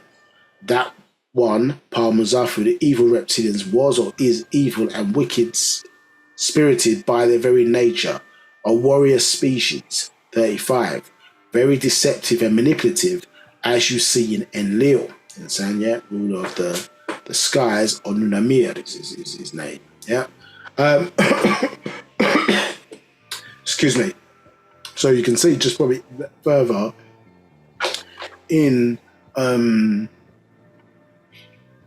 33, yeah, is that where we sort of moved away from the term astronomy, isn't it, and then moved into the more the fake science, yeah, which is astrology, and obviously astrology seems to be touching upon, or appears to try and make the claim that it's able to predict, people's kadur or fate, yeah, based on what time they were born, for example, or a certain configuration of stars in relation to where they were born instead of when they were born. But the reality is that, we didn't use it. We didn't certainly use that science in that way for an individual's fate, or determine individual's fate. Yeah, our priests, or the ancient priests, used to use it in relation to a group of people or a tribe, not for an individual. And one of the reasons for that is because if you think about it, if someone's taking a snapshot of you in relation to a certain period of when you were born, well, that needs to include your mother, your father, and then you then have to factor in, so that though that triad makes up you as an individual, but then you're also a culmination of 30 individuals, you understand, all the way up to your fourth generational ancestors. So you have to factor in all those different individuals, so when they were born, who they mix with, so on and so forth. So you can see it was becoming confusing. Notwithstanding, when we touched upon earlier, when the lady in the video was touching upon the zodiacal constellations, yeah, what you saw there was the galaxies rotating, and the sun appears to move through these different constellations. You understand? Well, those dates change year on year. You understand? So they don't stay static based on Mystic Meg's interpretation of astrology. They change on a yearly basis. You understand? So,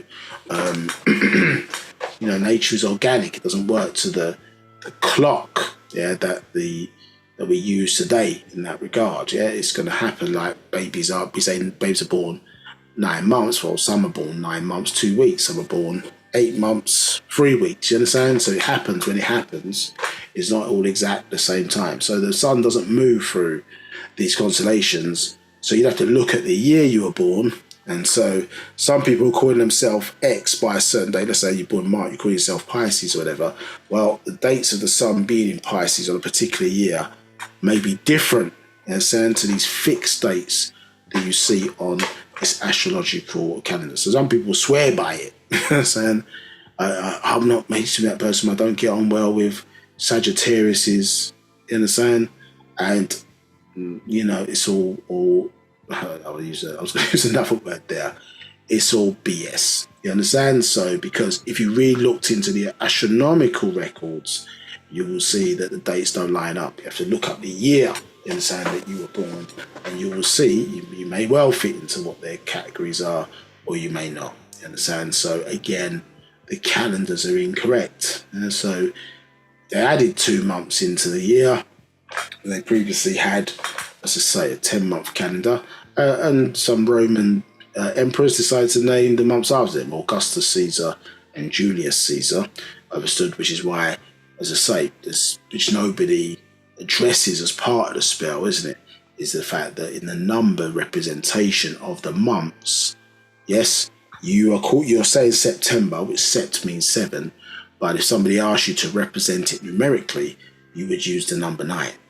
Yeah, so because 2 people will added their extra months in by naming themselves after certain months. Now the numbers don't line up. You understand? So, but we don't correct that, isn't it? We just leave it. It's quite the proper way to write it. But the knowledge behind it is incorrect. Understood? It's like in the recent Olympics. I've said this many times before. In the recent Olympics, how can you have 4 or 5 semi-finals? You can't have 4 or 5. So the word semi means half. If you cut something in half, it is always going to be 2, isn't it? So how can you have multiple semi-finals? You can't. Can they have 2? So call it something else. They've got a semi-final race before the final, and it's got more than 2 heats in. Doesn't make sense. But this is the so-called people who are intelligent enough to decide who isn't Coles. Anyway, let's carry on. So we see here that any questions? Any questions, by the way? There are no questions. Okay, so we see here, very 35, very deceptive and manipulative, as you see in Enlil, so Nunimir. 36, while the other Mugdanu, good reptilians, the earthly reptoids, were peaceful and good-hearted, as you see in Inki. Nudimud, 37, the Muzafu evil reptilians, draconians, were so devolved that, like the insects of Andromeda and Arcturians, they were very carnivorous. These Muzafu evil reptilians had a need or have a need to eat meat, flesh, and drink blood. They had a need for solid foods and developed the ability to ingest their nutrients through pure energies of the spirit of their prey, also called the Urushumgal, or Ushamgal. 38, who were of the Irims, or the Paa Shahadu, the Watchers. You find this recorded in the Book of Enoch. First Enoch, chapter 6, verses 6 to 7. The head of the 200 fallen angels, Shamyaza, or Samael, Shamyazaz, Seminza, with many names and titles. 39. The fallen angels mixed in with the Adamite women in Genesis chapter 6, verses 1 to 5. 40. As recorded in their holy book of Daniel, chapter 4, verse 17, the teachers of the evil. First Enoch, chapter 9, verses 5 to 14. First Enoch, chapter 10, verses 12 to 13. Chapter same, verses 18 to 20, and chapter 7, verses 1 to 14. So you're getting the real nature of these individuals who, as I say, are being called lords and gods and various different titles. 41. These beings work with the reptilians in the making of a man called Adam. We saw it a little bit there on that extraterrestrial map a bit earlier. 42. With the DNA of the Mokma'u Pleiadians 6,000 years ago, who also had 46 chromosomes. So this is one of the things that's overlooked, is because, if these sons of God, as they are referred to in Genesis chapter 6, it came down and they mixed in with earthly women, then they must have had the same chromosomes. You understand? 46 and 23 and 23. Let's give them 46, because they were compatible enough with those females, that they were able to give birth to those children. You understand? Known as the Giborim. Now, it says 43, to become workers, slaves, and food. So this is what they worked with, to produce, food source, men on the menu. So Lulu Amilu. 44, Nawapis, let's get back to the reptilians and the reptoids. 45, Paa Muzafu, the evil reptilians, learned to shapeshift from Paa Mukma'u, the Pleiadians, and are now, or up to 2000 AD, on the planet Earth in human form. So, again, we see that shape shifting. You understand? You can see that that was grafted into them. It's not something that they associated with, I should say. But as we can see from verse 45, it wasn't something naturally occurring. So they've grafted in this capability or ability within their genetics or genes, or by crossbreeding. So they're now taking over governments one by one, but now the Mukma'u have been exposed to many, yet many still don't or won't accept these facts. 46. Their lust for frightened animals and human flesh, a race they bred for just that. 47. The offspring of the Adamite women and the Nephalu and Nephilium, their hunger was much too great So they turned on their own to kill and eat. This is what's recorded in the Book of Enoch, which, interesting enough, was removed from your 66 biblical books. 48. It had to be direct evil energy source like themselves. So in order to 49, so in order to survive, they must ingest a pure, Jawed, wicked, Dawed, evil, spirit, energy, 6 etheric blood and flesh, unnatural nature energy. 50. And it is this fact alone that turned a simple self-preservation into grafting a group of greys for their evil agenda. 51. Using abductions, testing and breeding Mukmanu humanoids. 52. In order to survive here on this planet, they must interbreed every 400-year cycle to 100 years. 53. So they created a group of aliens as their slave species, cloned as a source of nutrition after breeding with the Adamites in the last 2,000 to 6,000 years of their dominion. 54. 2,000 years ago was a seed transported to Earth in a Gabriel, by a male Joseph, who implanted her by the holy or pure spirit of the reptoid seed to carry on this seed as called Emmanuel. Matthew chapter 1, verses 18 to 23. As it is said, for that seed which is conceived in her is of the pure ghost. Holy means pure in Hebrew, ghost means spirit in Hebrew.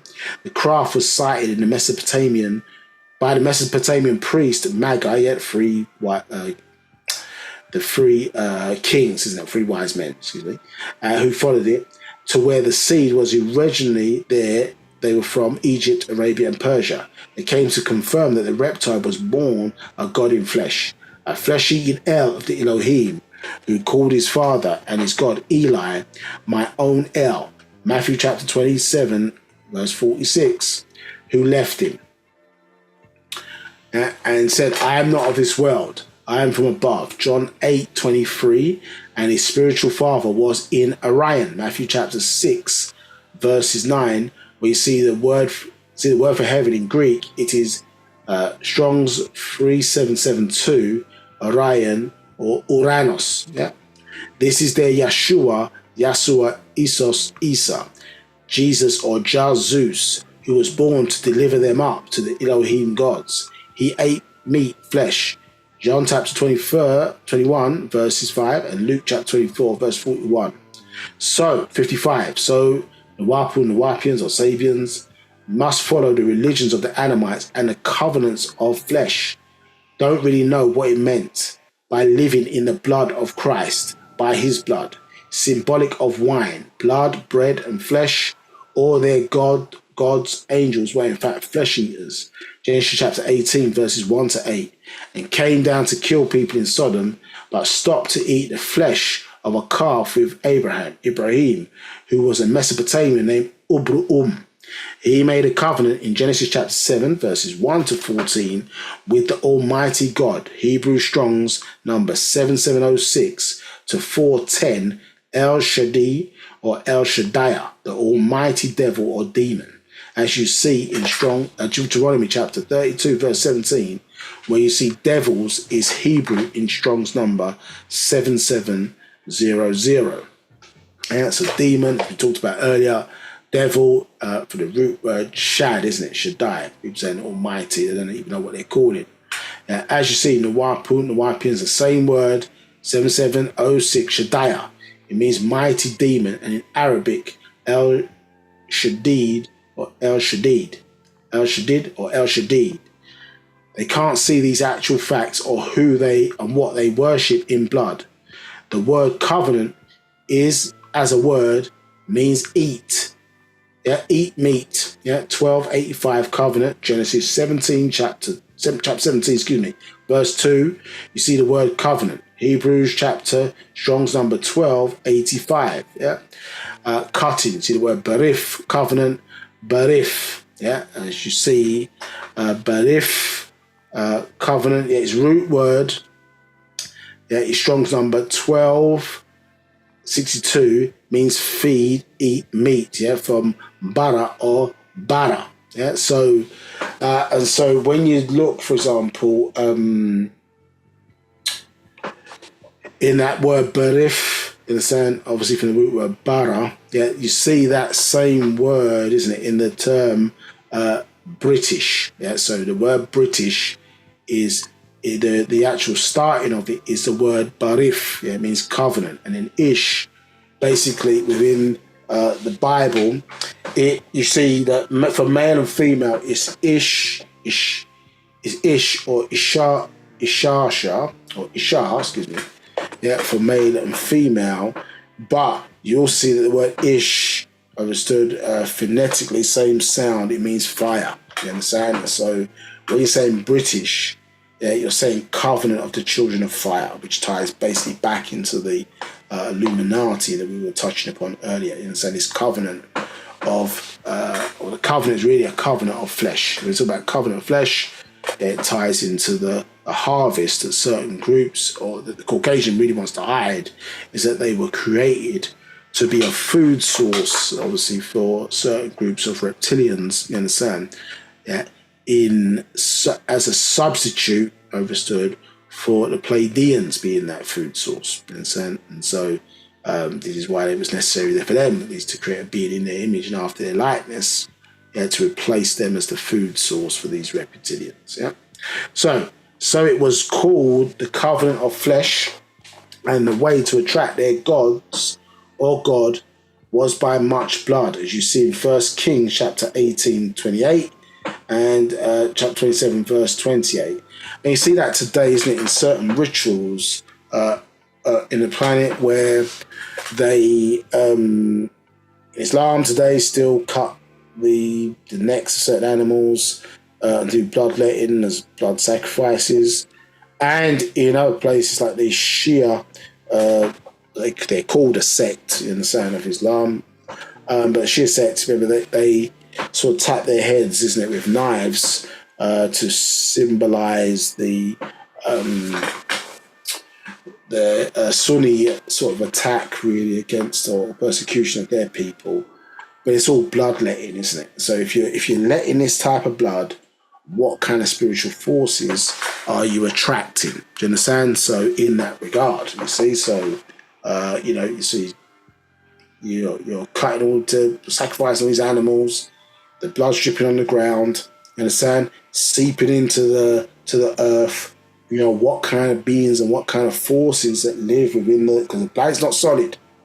Yeah. So what kind of forces are you attracting, yeah, or trying to bring out as a result of the blood? Because you don't, remember, our ancestors dealing with higher forces, isn't it? Yeah, you don't need to sacrifice anything to receive the air that you breathe.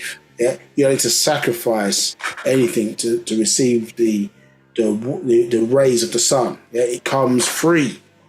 You say the best things in life are free. Well, it comes freely. It's freely given to you. Nature is abundant.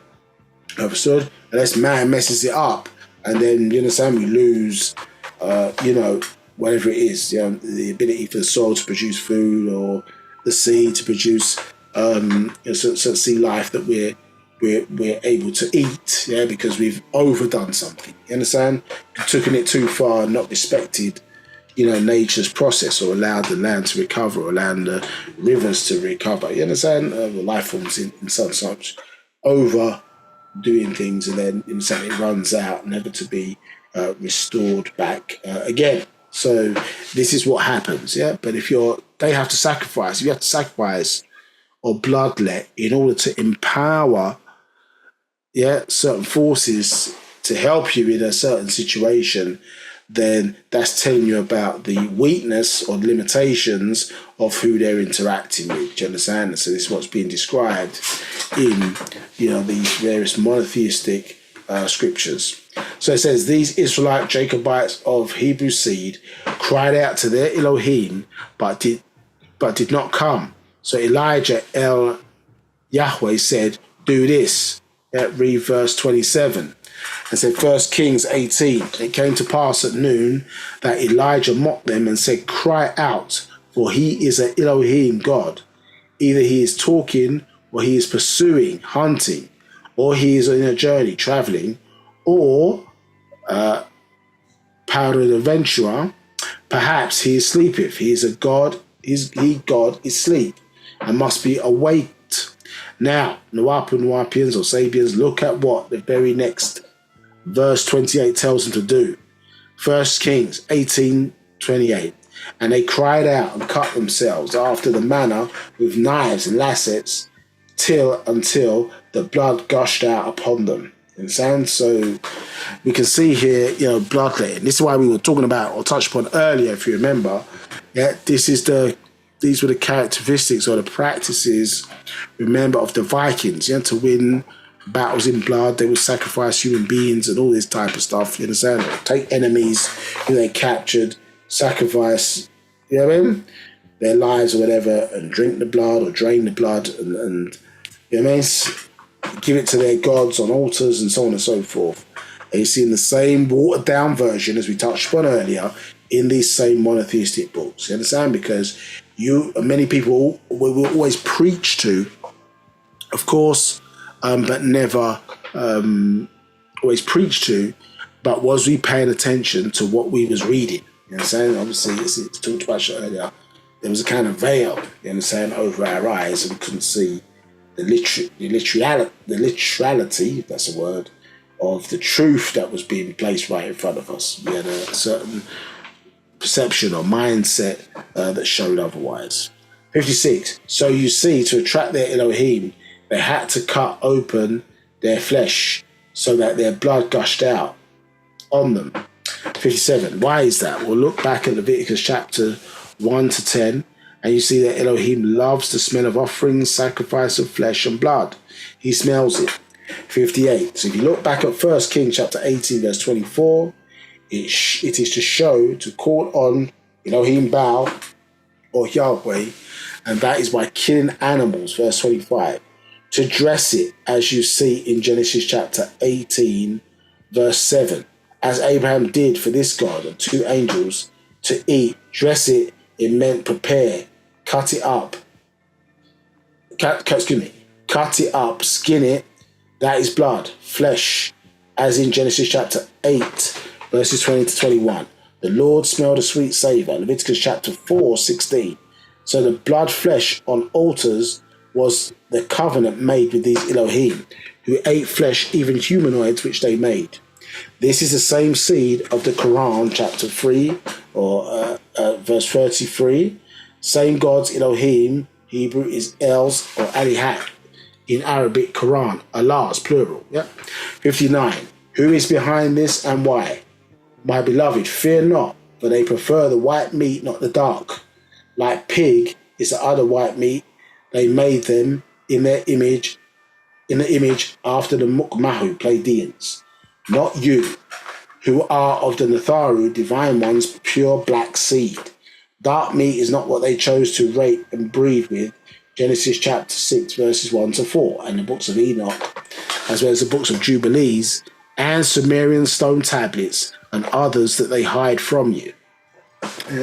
60. It's all about their seed from Adam to Muhammad to Joseph Smith, their last savior, their last hope. Mormonism, which they rejected and killed their religion and enslaved them by blind faith. 61. Those Kamau Pleiadians who protected their own, who were being used as food by the Zahafu reptiles of Draco or Dragon or Dragula. 62. The reptiles tried to help and guide them, but they rejected the Ganu over and over for the Zahafu reptiles, Draco or Dragon or Dragula. 63. The reptiles tried to help and guide them. Same thing, so there's a mistake there. So evil, Zahafu, Muzafu, reptiles, reptilians, good, Daganu or Mugdanu reptoids. 64. The Tananu Draconians have or had up to the year 2000 of their evil, wicked agenda. 65. In order to survive here on this planet, they had to create what you know as one of the groups of aliens or greys as their slave species, cloned as a source of nutrition. 66. As the Tananu Draconian's empire continued to grow and expand from this planet to planet, they had problems, many in number, which caused the small greys weary of being drained. 67. So the Ganu reptoids came and freed them from the reptilians and from their captor. The reptilians cloned them to use their negative energies, as this is what they must eat as their offspring these past 6,000 years. They must eat flesh with each meal 3 times a day, the seed of Adam. Do as their overlords, kill to eat, raise animals to eat. So this is again interesting, because the nature of certain behaviors that we see from the Mukasu, you understand, or Caucasians, is down to the nature of who created them, you understand, in their image and after their likeness, and their behaviors, their contact. Even when you look at the nature of enslavement, you understand, and putting others under subjugation, this is by way of their overlords, you understand, their extraterrestrials, their ancestors, you understand. You think about the story of Abraham and Isaac when he was going to, or God put him to the test, or Lord put him to the test to sacrifice his son. Yeah, that's telling you something about the mindset of the being who's asking to make that sacrifice. You understand that it was considered to be acceptable whilst it was a test he didn't follow through from. But there was something then still killed as a result, called the scapegoat. So although the Isaac's flesh wasn't, or blood was not let, they still let blood to feed the force or source of that request. Do you understand? So that's giving insight into the type of beings that Abraham was dealing with. Yeah. So it says, as you read in Genesis chapter 4, 2-4, there Yahweh Elohim taught them to raise animals for offering to them to eat. But 6:9. But a Morganu reptoid told them, don't eat flesh. Genesis chapter 3, verse 17. Eat of the ground all your life. And Genesis chapter 1, verses 29-30. Both Adamites and creatures should not eat flesh, only herbs.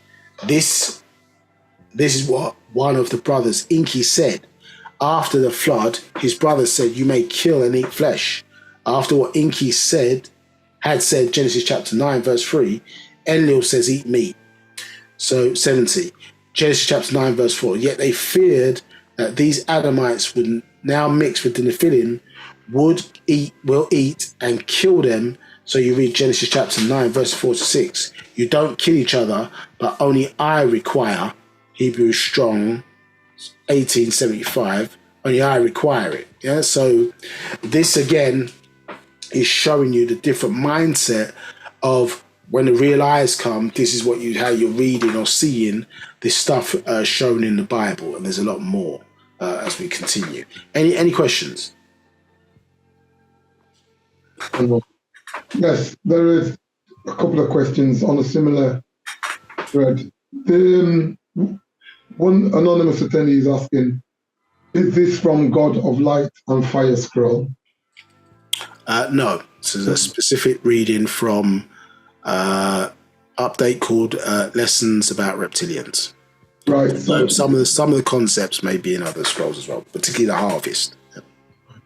Right. So the other question was asking, is the scroll available for us to read and study? From Gasper. The other question was, is this reading scroll available for us to read and study?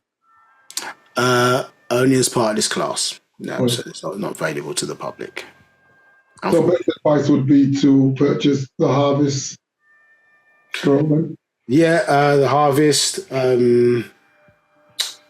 Harvest. The Bigfoot scroll, actual facts. I would say, primarily those two. Yeah, I would suggest. Yeah.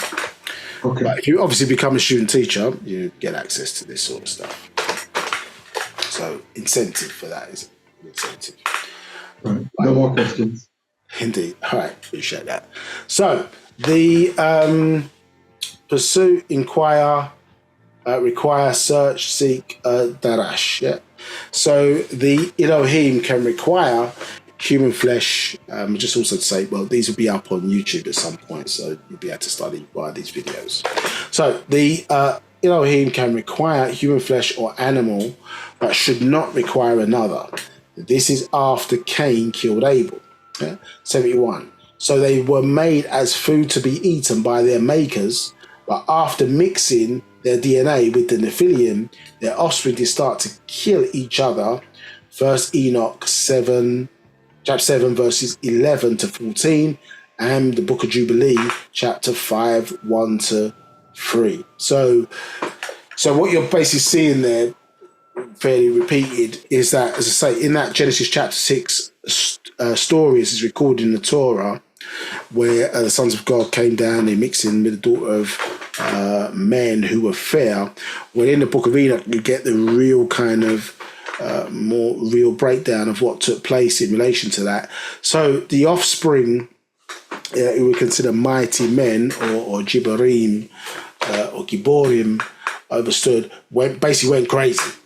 Yeah, so because of that combination of genes. Remember, that was a violation, excuse me, of those 200 angels that we read about earlier, led by Shem Jaza. That was a violation. Remember, this was against Enlil, who was the Lord God, or the ruler of the heavens at that point. That was against, you understand, their rules, yeah, because they were of the Igigi. The word Igigi means those who stayed and observed. So they were observing what was taking place on the planet, you understand, from these space stations, obviously within or in orbit around the planet, understood? And they caught whatever, you understand, exciting amount of lust, and said, listen, let's go down and do our thing, you understand? And so they mixed in, and this created this chaos as a result of these two particular genes coming together. And so those 204 angels were then exiled to this planet, you understand, had their bodies removed, you understand, and were trapped here, placed in this planet, and were then not able to elevate and been responsible for causing a little bit of chaos on this planet as a result, you understand? So they're trapped here because of that violation that took place. So they created this crazy hybrid, you understand, who had to say taste for flesh, and when they couldn't satisfy that from food, they started eating their own tribes of people, you understand? 72. And they feared being attacked and killed and eaten by their own creation. So they made laws, religious laws, in books from a tablet by Tammuz, Ezekiel chapter 8, verses 12 to 14. Inanna, Ishtar, daughter of Nannar, 73. So once the Greys were freed and returned to the Orion's belt in Zeta, they were used to help teach humanoid, 74. So the revolving of the Greys, which led to their freedom from consumptive bondage of their makers. They're the draconian reptilians. 75. Once they left their captors for the Orion's belt beneath the central sun, 76, but then bereft of their evil energized clone slaved Greys, the Muzafu reptilians desperately needed a new source, or to return to eating the Paa Makmehu, the Pleiadians, for evil nutrition. 77. So they set out in their mighty but evil fleet of crafts. Yeah, Psalm 68, 17. 20,000 crafts and chariots. Look that verse up, very interesting. Yeah, and thousands of them came to earth. 78. After seeking other planets that had populations on which they could feed. 79. However, the energies were not evil, so they came up with a plan 8,500 years ago about this planet. 80. The very first attempts to breed failed. 81. Then around 6,000 years ago, Enki himself, Genesis chapter 1, verse 2, came down being part reptilian or reptoid. He terraforming this planet, set out to make a new creature. Genesis chapter 1, verses 26, 27.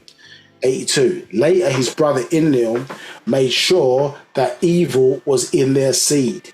Genesis chapter 6, verses 1 to 5. 83. And among them was also cannibalism. Read in 2 Kings chapter 6, verses 28 to 29. Leviticus chapter 26, verse 29. Deuteronomy,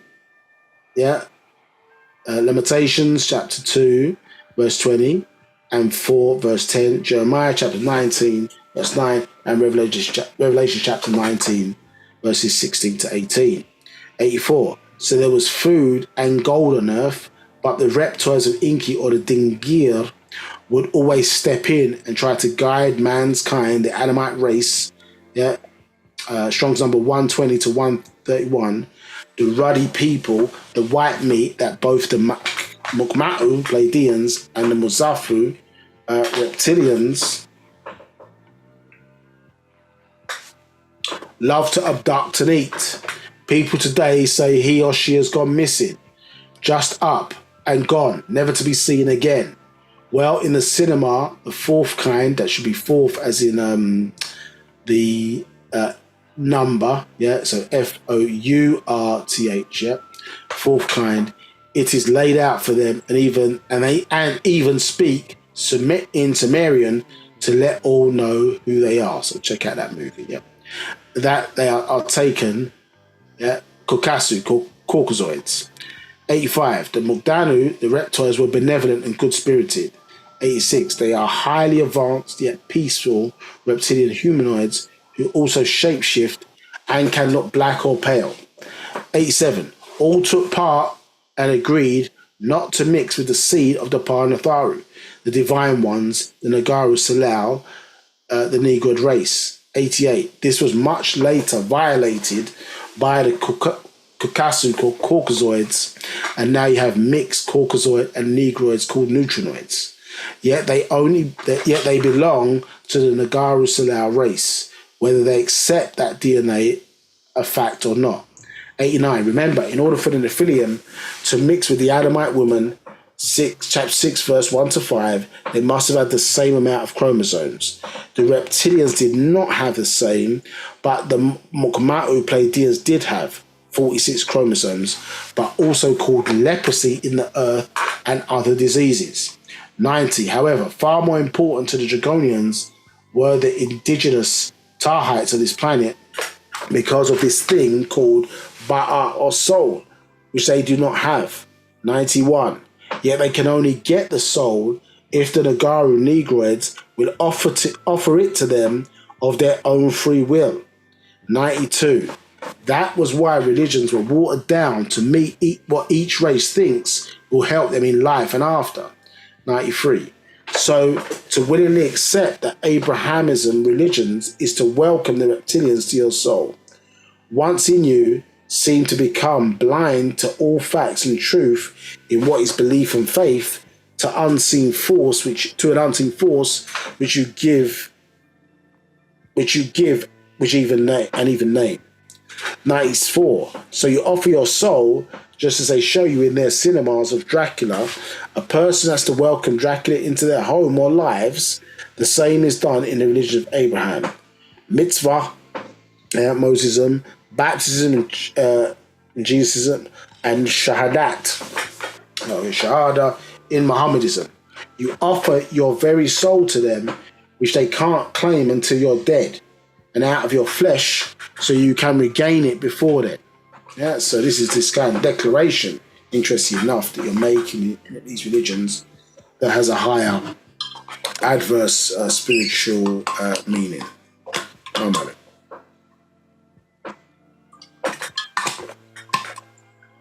So 95. So they set a plan in motion to use their offspring's Adamites to utilize the human population on Earth as a source for their evil energy nutrition.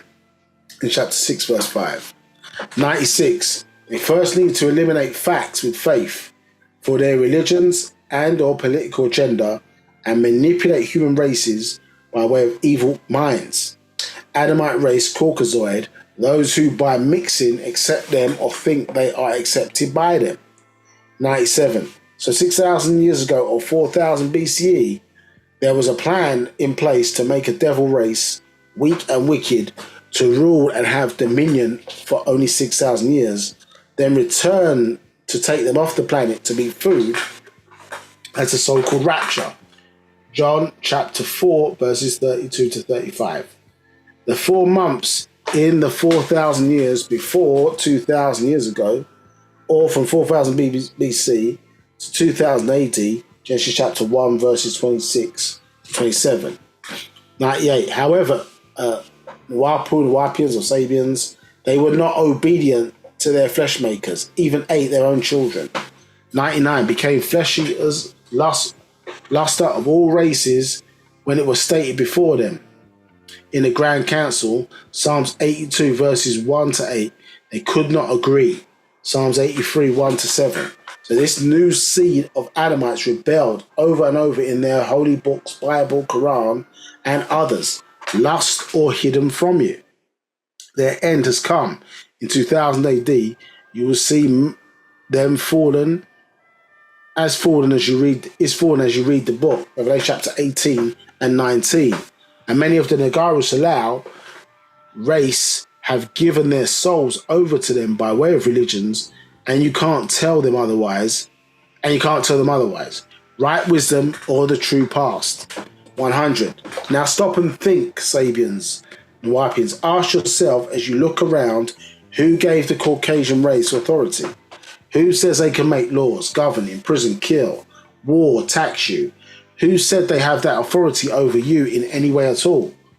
Think you must have accepted that race as your authority. Why do you welcome these Dracularites into your lives at all? Break the spell of ignorance now before it is too late.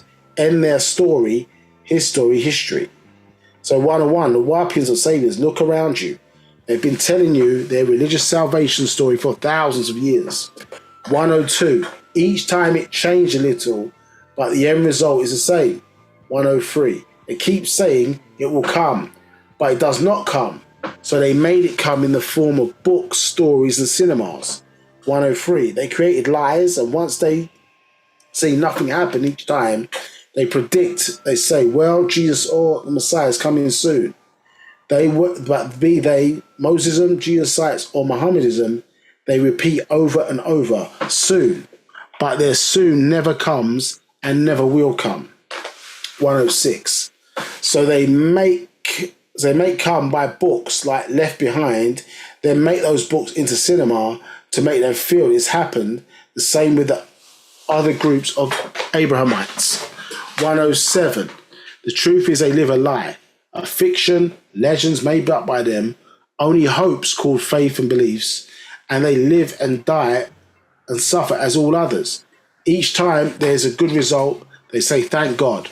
But if it's bad, they say nothing. A child dies in a car crash or a plane, families die in war, who do they thank then? But if things go well, they thank an unseen, unfelt, unheard source.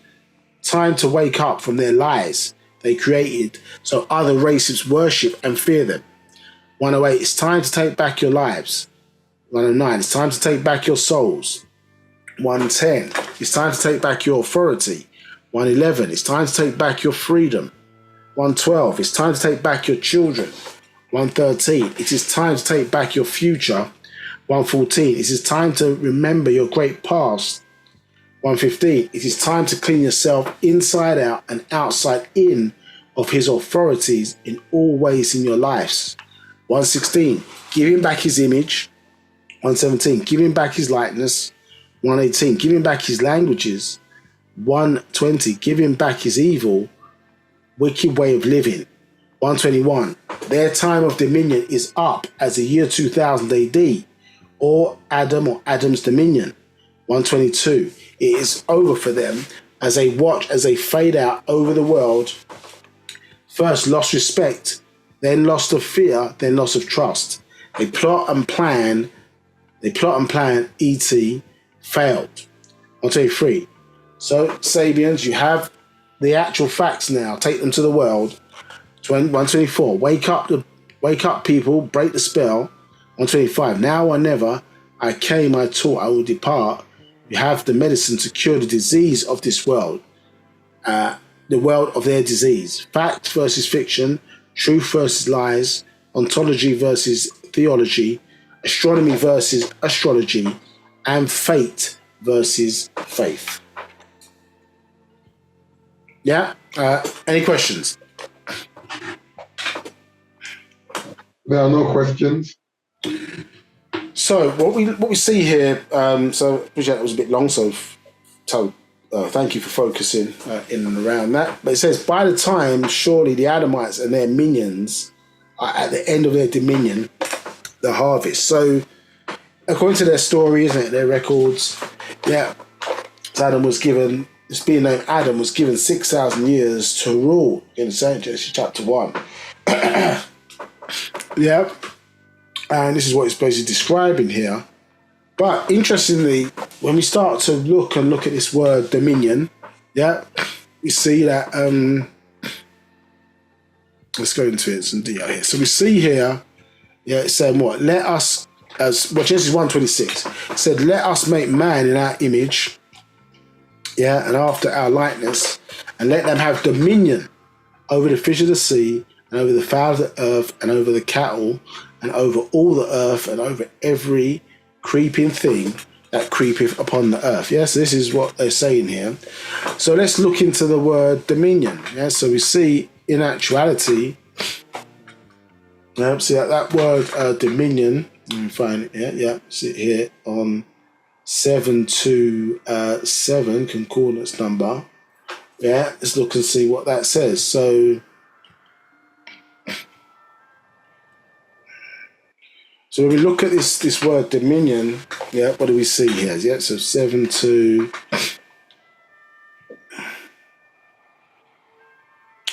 Yeah, so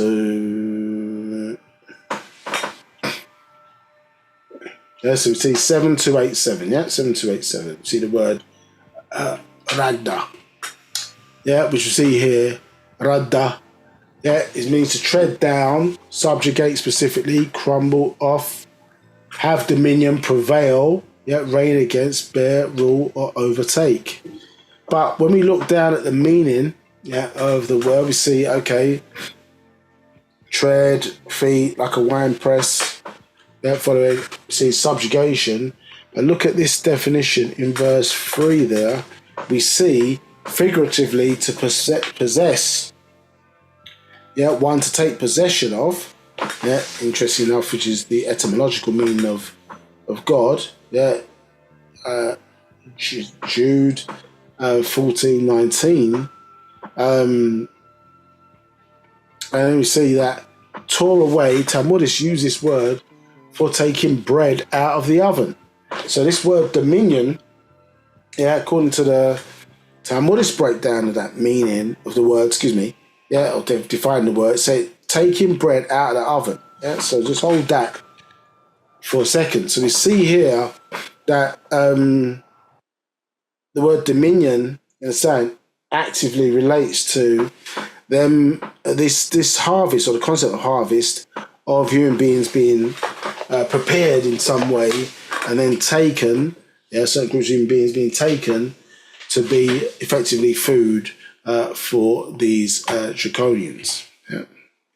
So, and we can see here that many have seen this before, but the Levitical priest head, and look at the hat, or headdress, and we look at that of a chef, and we see that they are exactly the same. Do you understand? In terms of design, we can see that there, the chef's hat. So again, some of you may be familiar with this, but obviously in Psalm 78:25, you get this concept of angels' food. Now, the word that they use there, which enough, is the word lechem. You understand? Yeah, lechem, and oftentimes it's sometimes translated as food or meat, and sometimes it's translated as bread. So they use it interchangeably, and this is what causes some confusion. Do you understand? In the way in which, yeah, the book has been in itself translated. So, what is angels' food? So, you understand, that's different to what human beings are eating. You understand? Yeah. So, obviously, this goes into Genesis chapter 25, verse 34, and dealing with this kind of. I'm going to go through it, or you can read it in your own time. But Yeah, they were arguing. Jacob basically Esau sold his birthright in the story, if you remember, for a red potage, a pot of stew, which is a blood stew, or you understand, or very certainly blood red stew, meat based. You understand? That basically is what they're making reference to here. You understand? In finding certain places where literally the blood is the kind of liquid and the meat obviously is sitting within that stew. Yeah, this is what Esau sold his birthright for. Understand? And so we can see here, as we were talking about earlier, yeah, it says, then Jacob gave Esau bread, and we see the word lechem here used, understand, for bread, and we use it at certain times seen, understand, for the word meat, as we saw earlier, you understand? So again, here, when Abraham went to meet the Lord, yes, and he said, I had to feed him, 18 chapter 8 verse 5, he said, well, I will fetch a morsel of bread and comfort ye your hearts. After that ye shall pass on, and therefore yea, come to your servant. And they said, so do as thou hast said. So basically, he went to get a calf. He offered them food, excuse me, and he went to get a calf from the field, you understand? And then said they did dress it, you understand? So he took buttermilk and milk and said they dressed it and set it before them, and he stood by them under the tree and they did eat. Now, it doesn't say he cooked this thing, you understand? It just says that he dressed it, you understand? But we see here that the word for bread, is this same word, lechem, you understand? Which, think about that prayer, Matthew chapter 6-9, yeah, they're asking about this daily bread. Yeah, so what's that about? So we see here that the term Bethlehem, as Genesis 48:7 says, as for me, when I came from Padan, Rachel died by me in the land of Canaan, in the way, when yet there was but a little way to come to Ephrath, and I buried her there by way of Ephrath, the same is Bethlehem. So this place called Bethlehem, which a lot of people are familiar with from the Jesus story, when we look at its meaning, we see that word lechem in there, isn't it? Yeah. So it says house of bread. Yeah. So you were just reading about in that update lessons about reptilians, about this birth of this character called Emmanuel, and his purpose there to collate or to bring this harvest together, you understand? And so you see Bethlehem is house of bread, or as I say, this place of food, you understand? And here you see, as we touched upon earlier in Genesis chapter 129, is that you've got different definitions of meat. So in this concept here, you see that another word used, not lechem, but okla, which is where, as I say, the god, i.e. Inki, as opposed to the Lord, was telling them basically that the meat of the earth, i.e. vegetables, shall be your meat. And that will be your food, not obviously flesh. So you see, when they're using the term disagreeable versus agreeable, one of the characteristics of that as well is that these converted beings who converted from disagreeable to agreeable have gone away from the eating of human flesh. Do you understand? In that regard of flesh, eating of human flesh or humans per se. Yeah. Any questions? No questions. So we touched upon earlier in this, I think, in these series of classes, and other classes that we've taught, but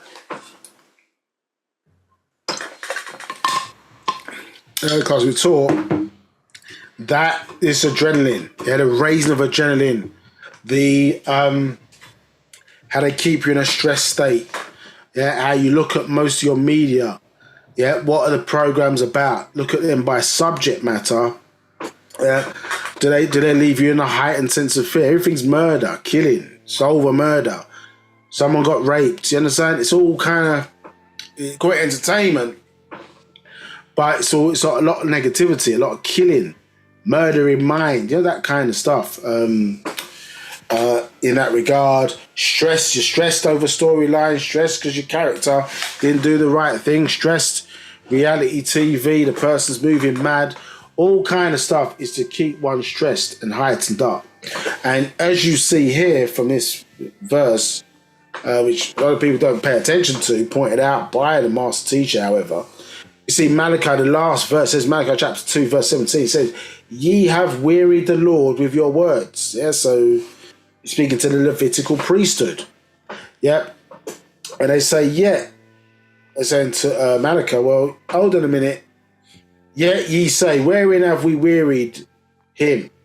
When you say, i.e. they're talking about this Lord, everyone that doeth evil is good in the sight of the Lord, and he delighteth in them, or where is the God of judgment? As I said, there's two things going on here. Yeah. He's questioning them as to their behaviour because they've been doing these rituals, obviously, which are promoted, flesh eating and human beings as flesh, and basically getting people to do adverse acts so that they release adrenaline and season the meat. You remember the Draconians had devolved to a certain level where it's not just about the food, they're deriving energy, isn't it, from this food. So right there in the Bible, they're being challenged to say, well, why have you been doing this? You've been the point person for this, this sort of conveyor belt or menu that's leading their people to become food for the gods.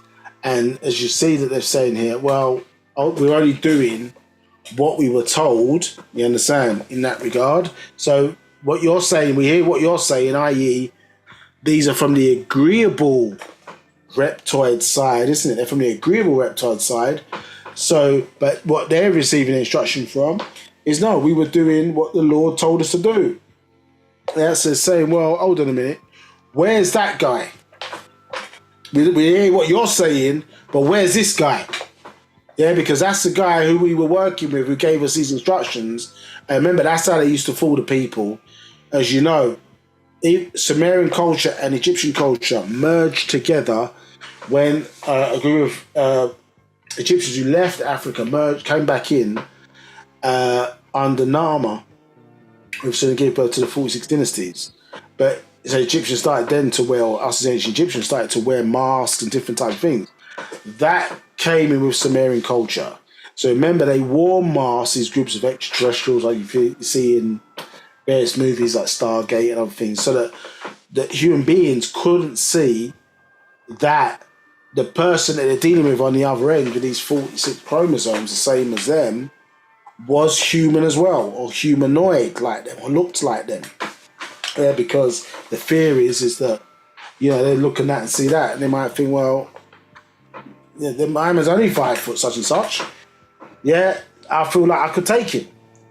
You understand? Whereas, I say, somebody wearing a mask of a hawk and with their mindset, they ain't got no Netflix or Amazon Prime or whatever cable thing they're watching on, no cinema. So they might think, because of their more simple minds, that is half hawk, a half man. You understand? And so, knowing the strength of a hawk, you're not going to want to test that. Probably some of the technology that they was using will cause them to be in fear of the nature of this individual. But as I say, so they could wear masks, and different people from both sides of this reptilian kind of conflict could be being emanated from the same person. They wouldn't know because people were sitting behind masks. And this is what they show, isn't it? Yeah, Janus, we've shown this many times before. But you see the dual nature, isn't it? Yeah, which is basically the two brothers, because they're using the same titles. Yeah, or the same titles being applied to them. People think God is one, but it's not. It's a plural, isn't it? Yeah, and with ranks within different beings, so on and so forth. Yes, this is that Janus character, you understand, with the two nations, because it's literally two different people with two different ideologies, being conveyed to human beings under the one title, which everybody thinks, or the spell causes people to teach, that those characters or whatever are all the same being, when actually they're split. God is not Lord, Lord is not God, so on and so forth.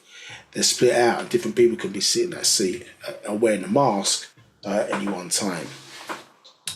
So we see here again another item in relation to the harvest being described.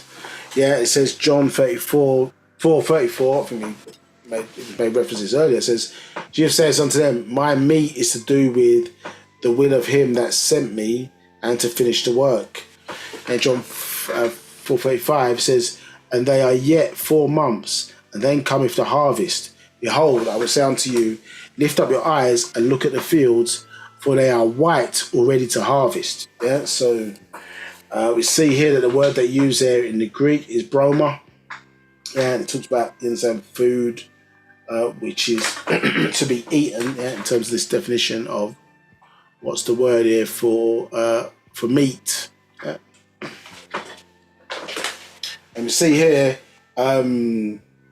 also that you can see that word harvest. What is it? It's the act of reaping. The act of gathering men to the kingdom of God. So what's the kingdom of God? I'm referring to the time reaping, the final judgment, when the righteous are gathered into the kingdom of God and the wicked are cast into hell forever. It sounds like a nice little sort of fairy tale there. Do you understand? But go and read Revelations chapter 19 and you see a big punch in the face for where it literally describes these flesh-eating activities. They're saying of men of all types of stature, or status. So it says you must overstand the mufiyad mutatal extraterrestrial alien project plots and plans here on the planet ET or planet Earth. So say you must understand what this hidden stuff is going on behind. So we touched upon earlier some books there to really get into more detail even in that story. So we've covered the Draconians today, or the Arconians. Next up is to cover the Pleiadians. I think that's a good probably place to stop rather than going into the next subject here, which we can probably cover the next time or next part for this class. So any questions before we close for today? There are no questions. Okay, so when we come back the next time, if it's a different class the next couple of weeks, when we're both back on, when we get into the Pleiadians and get into that in more detail. So it's a bit of a recap for some people, but it gives a context for who's who in these Pleiadians. So the last one is the Pleiadians, and we get back into that Paa Taraq and see what's what in relation to that incident that took place historically, so not historically, so it's before there 6,000 years. So historically, that's a new word. Okay, cool. Well, if there's no questions then, or no burning questions, we appreciate everybody turning up today, and we will catch you the next time. So in a couple of weeks, I think it's a Math Gazette class. That's in 2 weeks. So this will probably be next month, depending on who's teaching and what they're scheduled to cover. To continue more down this flesh-eating drama that we're the master teacher uncovering. And one of the reasons of it, I think Manfred Ba'a touched upon in some great detail, but this is these facts that they don't want you to know. They don't want the world to know that, hey, because I remember in the media they've sold themselves through MGMs in the 30s or whatever, all the way up to now, of these super beings, you understand, given their sort of mystery, given their history, of the way they've sort of portrayed themselves as these super beings, superior to all other races. Every other race is a sidekick to them in these series, TV series, movies, so on and so forth. and the real stories recorded on the walls in Iraq and other places, in Sumerian tablets, is that they were created, as we start to get into it, to be a food source, overstood, or replacement food source for their overlords, these Pleiadians, you understand? And so we're going to touch upon a few things against that story later. Yeah, check out the movie for those who like that sort of stuff. Prometheus, you understand? You'll see it's a very interesting story, you understand, where they discover on the walls interaction, isn't it, with a group of extraterrestrials. They work out, by way of the star configuration, where the location, where they came from, and they seek to find out who their gods really are, and then they get a little bit of a surprise. So check out that movie for those who are interested, and we'll pick this up, I'll say, next time we're on, or next time I'm on. But class is in 2 weeks, so check that out. If you need more information about us, then check us out on our Facebook page, All Eyes on Egypt, Midlands and the North. If you want more information about Wu-Sabat, check out the United Sabians Worldwide website, and so then check out the local store, whatever that's near you. Excuse me. And then this class will be up, no doubt, on our YouTube channel over the next week or so. So if you want to do some recap stuff, then check out the YouTube channel, All Eyes on Egypt, Midlands and the North, or say use the get some of the books or whatever that touch into these subjects in a bit more detail than we've been able to cover today. Okay, appreciate everybody's time. We will see you soon in next classes in 2 weeks' time on Math Kuzat, Liquid Gold, for those who are more into that subject. Okay, take care all. See you soon. Everybody stay safe.